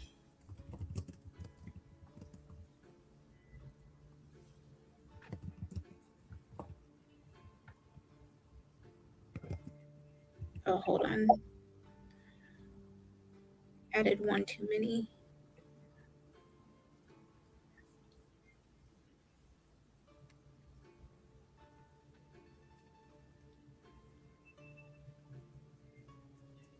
$32 points of damage.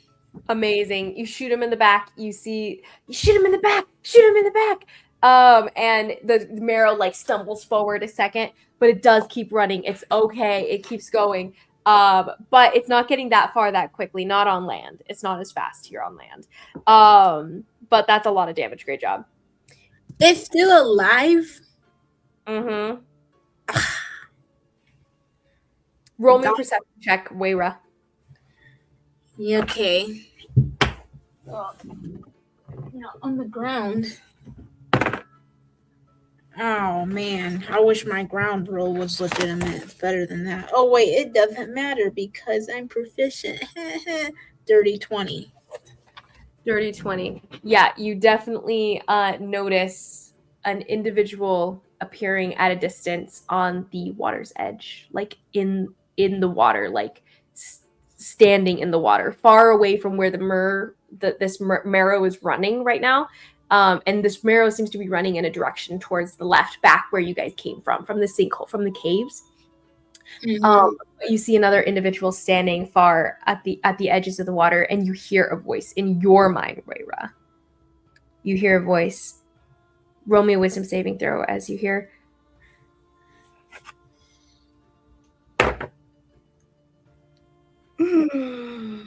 That wasn't good. That's a 7. A 7. I'm gonna text you something, and you are completely charmed.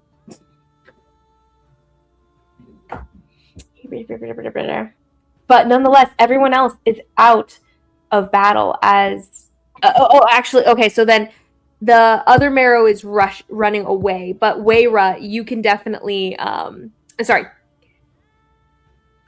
Let's see, back to the top. Thea, you see the other running away. You can step out and you can see this one at a distance. Okay. I'll shoot out just Toll the Dead. And how far of reach does that have? 60 feet? 60 feet? Yeah, totally. While I'm doing that, I'm going to just be chatting with Zora. That was rough. So I'm gonna go ahead and add my D6 to that. Wow, I did that, man. Okay. So it'll be 17 to hit?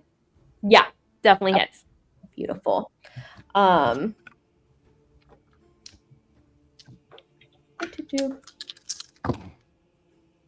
Um,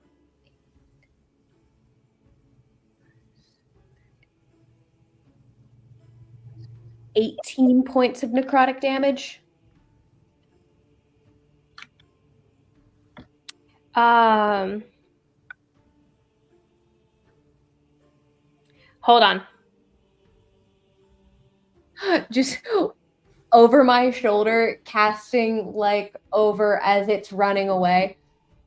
So did you actually get why he's talking about the ethereal?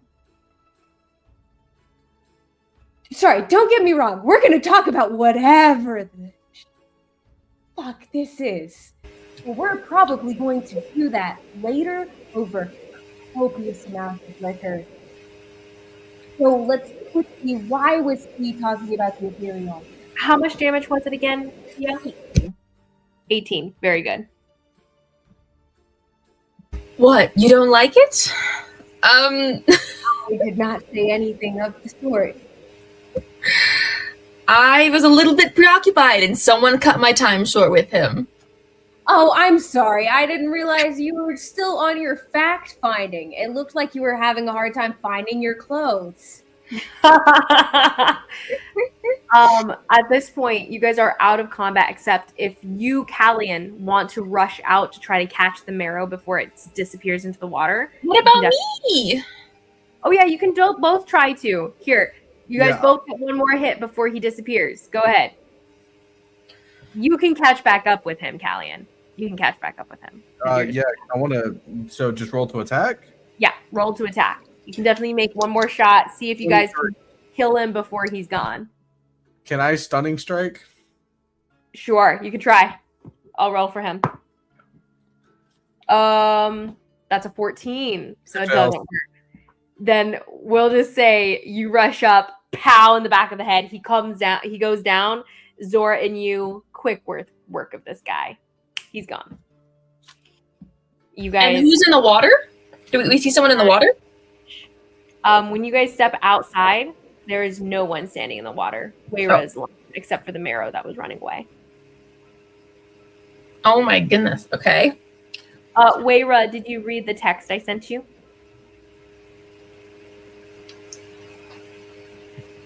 Karen. She's reading it, I guess, actively. Zora, please go put on decent clothes. I think you're the first person to have ever said that to me. She's just standing, like, proudly, like, Yeah. there is no care. Am I supposed to do anything with this information? Well, you no longer think of this individual as a friend now. You consider him to be a friend, and you feel the need to do this directive, this request. Oh, so I'm gonna go back. Yeah. But you guys are out of battle. You guys feel the sense of something that's still in the water, but probably doesn't have the reach to, well, maybe it does. You guys know of the mother still down below. You know that these waters are infested apparently with these guys, but it wasn't Mageborn that were causing issues in the town, at the least.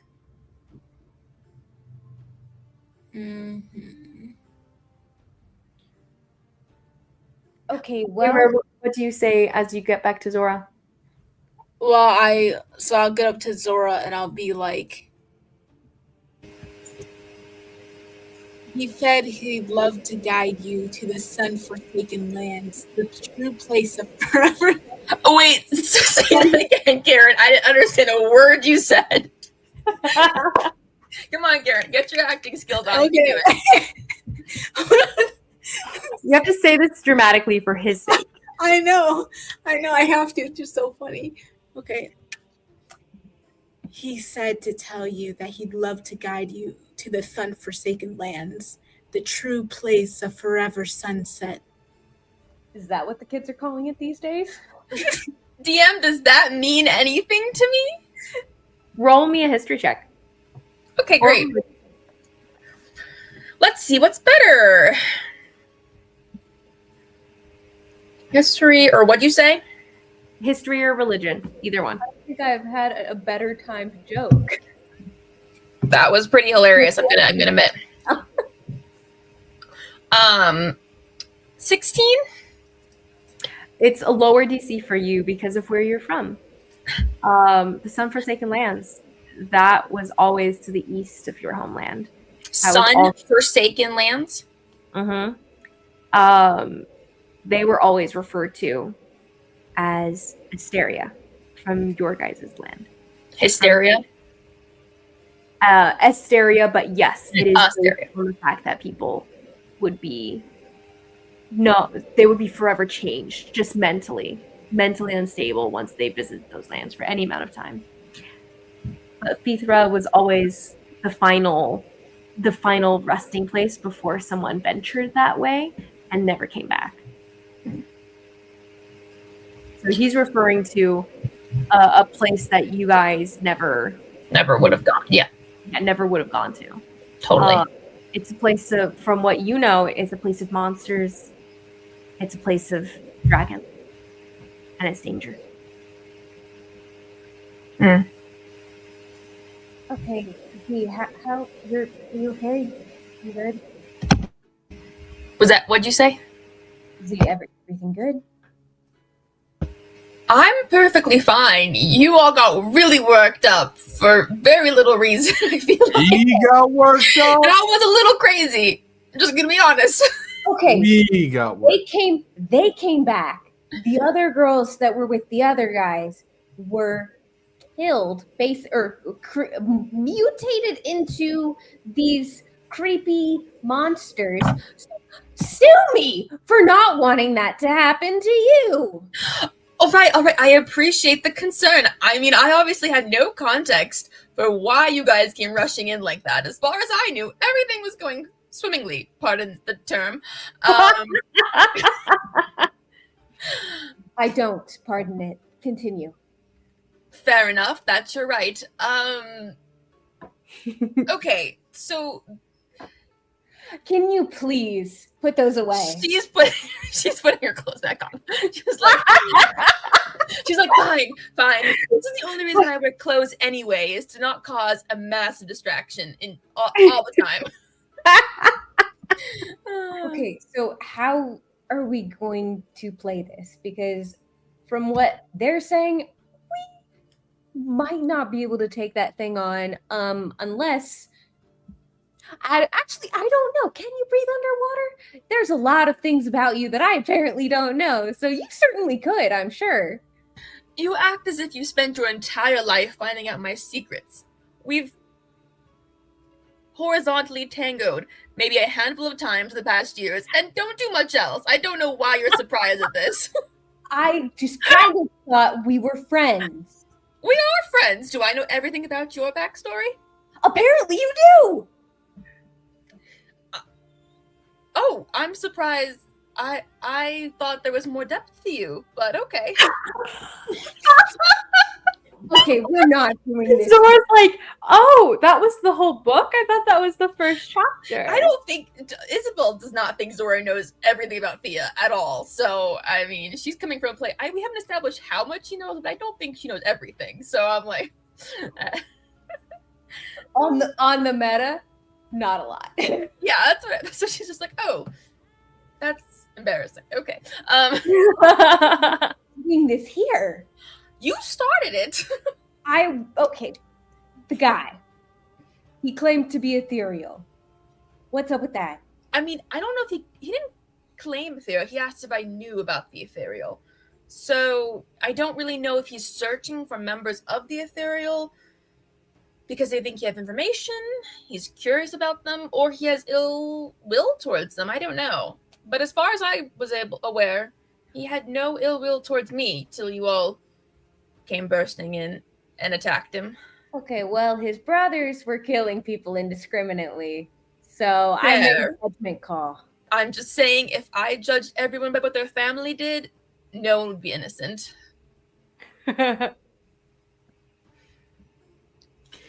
You fight like old married couples. Apparently, Thea is a little possessive over me, and I didn't know that it went that Okay, deep. that was a joke. You Insight know check. I like to make Insight jokes. check. Insight check. You Roll guys- your deception, You Thea. guys inside the cabin right now? Yes, we're just Yes, standing everyone's there. inside the cabin now. You almost I got rolled me. a nat 1. I got a 19.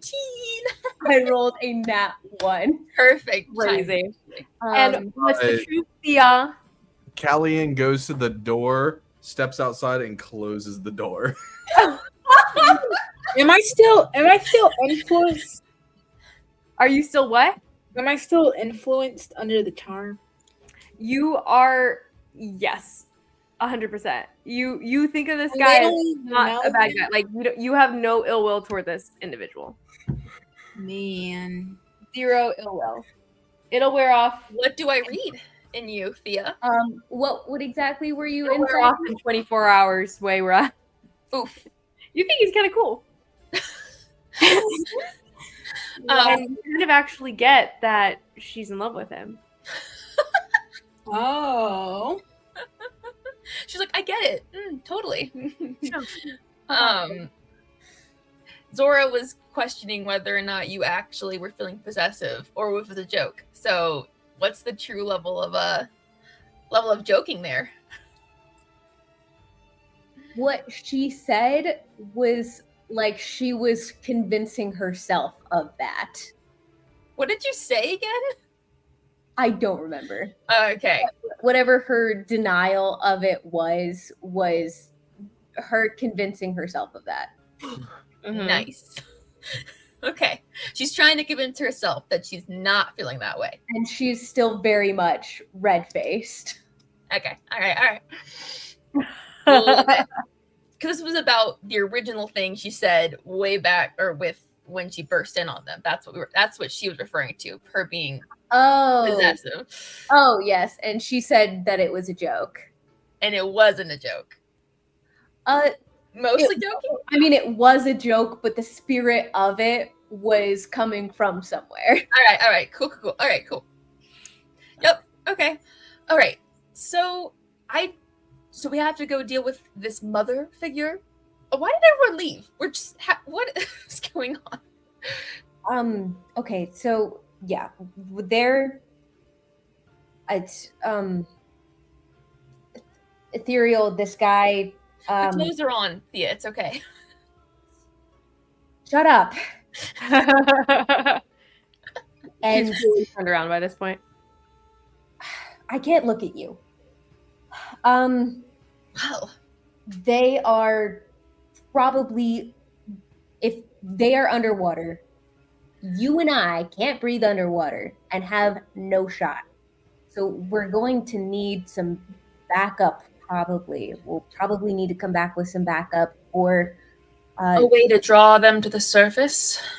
either a way to draw them to the surface, or maybe we can pick up some spell scrolls to be able to breathe underwater. Outside, you hear Callian say, "I can breathe underwater." Thank you. Thank you, Al. Still can't. Can you share that with us? I haven't tried. No, I'm not going to. Okay. Thanks for considering it. I'm still not entirely convinced that Akasha was not punking me by sending these guys with us. I mean, they seem like pretty good fighters at the very least. They're heavy hitters, but I don't know. Your new buddy seems like. I'm sorry. Was his name Kadwin? Yes, The cat. people don't name themselves, all right? You were doing a guy named Kadwin? Really? At least I remember his name. Okay. Okay. It took me a second, but I did remember her name. And At it's this point, you do hear a crunching in the gravel coming up to this house into the sand. Callian, you see a small child that you actually recognize. A small, kind of blonde boy walking up to you, kind of approaching cautiously. Someone standing in the dark outside of. He's home sitting that he down, seems to kind be of like he's sitting down. He's gonna Yeah. be sitting down just right outside the door. Yeah, this kid walked up to you, just very cautiously. Doesn't even notice Weira, who's just naturally very quiet and disappears into the darkness naturally. But he comes up to you. You're that guy who, or no, I don't think you would know that actually. But you recognize this kid as the one who had pickpocketed the creatures from before, the musicians when they were just musicians. Can I roll for that or something? I think the DM's just giving it to you for free. Yeah, you know. Oh, I do you know. recognize this kid. Yeah, you saw the kid clearly. Yeah. He's like, who are you? Who are you? Why are you outside of my house?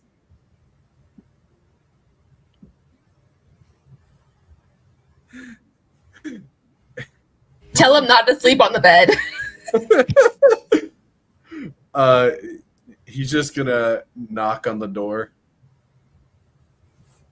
My mom should be home.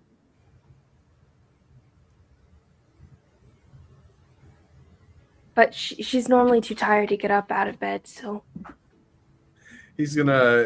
she probably won't open the door. But I can go in through the window if you want. Are you hungry or something? He's just gonna reach behind, unlatch the door, and push it open for him to see Thea and Zora inside the room. She is dressed, just to make that clear. Yes, dressed. You guys see a small child, maybe 12, Long 30 seconds. maybe 10. Up in the air. Who knows what would have happened? And Callie turns around and is 10-year-old like, child, "Oh, like, finally, she's clothed." sees like the room is kind of messy. Things have been like knocked over a bit here and there, just from normal hubbub. At least it wasn't blown up. So there is that. You are free to enter, boy who steals.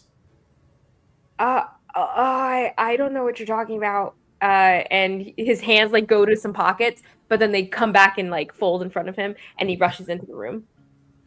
As he passes by, he kind of like leans over and is like, "I see all," and then just The kid like looks at you askance, rushes over to his room, and he starts like dropping things. You hear clinking of like coin sounding metallic things. I heard that. And he goes, "It's mine. I found it. I walk on the beach and I find things. People leave."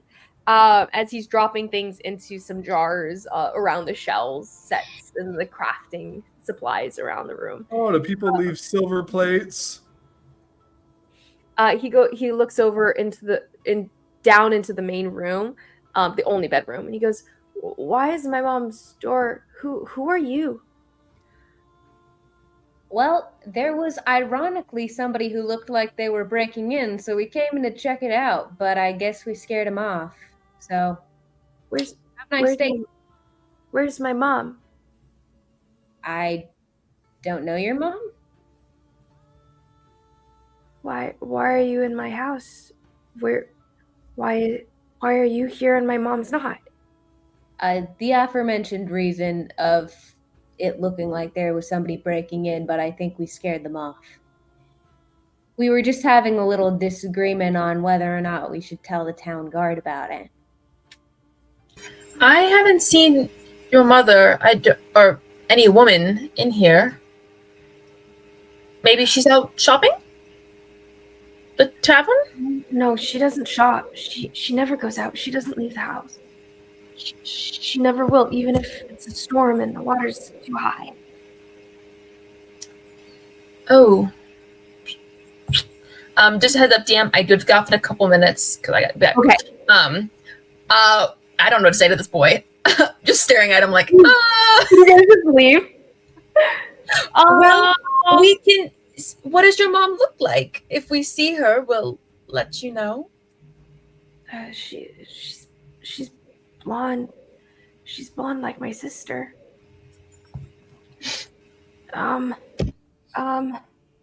And he goes, okay, someone needs to find her. And he goes over to some books piled on the table, and he's flipping through some of them, and he grabs one of them and he brings over.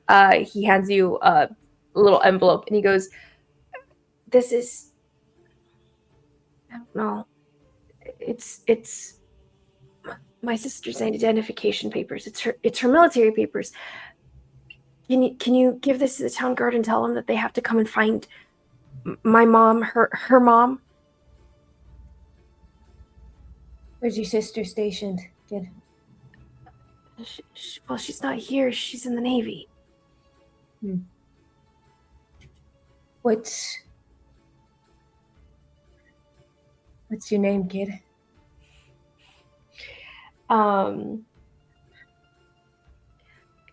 Is it Barden by chance? Ken Barden. Yeah. I was like, is this a Toll's family? It freaking is. As soon as you said sister, I was like, oh no. I was like, in the military, I was like, oh no. Blonde. I'm like, His name's what? Ken Barden. Kim Barden? Yeah. Ian. Right. Well, it happens to be that I know your sister, so I can let her know. You know her? Yeah. She's the best. That's amazing. Honor. Who doesn't know a Toll Barden, champion of honor, member of Shadow's End? That's amazing. She's famous now. She was kind of already famous to me, but now she's really famous, and now everyone knows she's a girl. Not that that's a problem, but now that they know. And he kind of goes on this whole thing, and he goes, but she'll definitely be able to find my mom wherever she went. Yeah. Here. And she's gonna crouch down to the kid, and she's gonna hand him the Tellurian symbol that Wera found earlier. There you go. A little something to remind you of your sister until we can get her back here. Yeah? And she takes it. I mean, he takes it. Oh, thanks. You'll get her a message, right? Yeah, don't worry. And she's going to also give him actually, she's going to consult Zora. Thea's a former rich kid. How much is a normal amount that you would need to get by for a couple of weeks? A few gold pieces would be very generous. Right, two. Oh. You're like, chump change. Okay. Thea's the former rich kid that's like, what's a banana gotta cost? $10? Yeah. And with that, I will say you guys probably get him set up. Give him a couple gold to hold him over for the time being, sending a message. Even as you guys work with the ethereal, and I'm sure the connection is kept and a toll is acknowledged or sent a message about this. His mom is not found. But nonetheless, you guys are able to inform the city officials within the Cacheen. Are we not going to deal with the woman? The mother? My thought was getting some backup on that and coming back. You guys can totally just. We should have another session where we go deal with her. Hey, if you want, I want to. Yeah, Karen, you're good for it? I think it would be fun. Please, okay. Please, DM.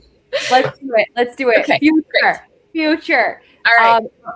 For now, we'll end here. I feel like this is a good wrap up, though. Even if we never get to it, I feel like it's still a satisfying ending. So I need a full out fight for Zora. Zora's got skills. We need a full love Zora. battle. I love Tia.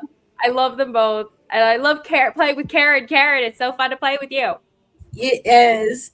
Mm-hmm. Also, Calvin is so funny with Thea's kind of just the vibe is very funny to me. we still have 15 spell slots, and I have only used or I have 16 spell slots. I've only used one. I've used I will one end level right 1 spell slot. So I would love Only one. to go all out. Mhm. I want to see Thea go nuclear. Yes, all the way. Okay. Come on.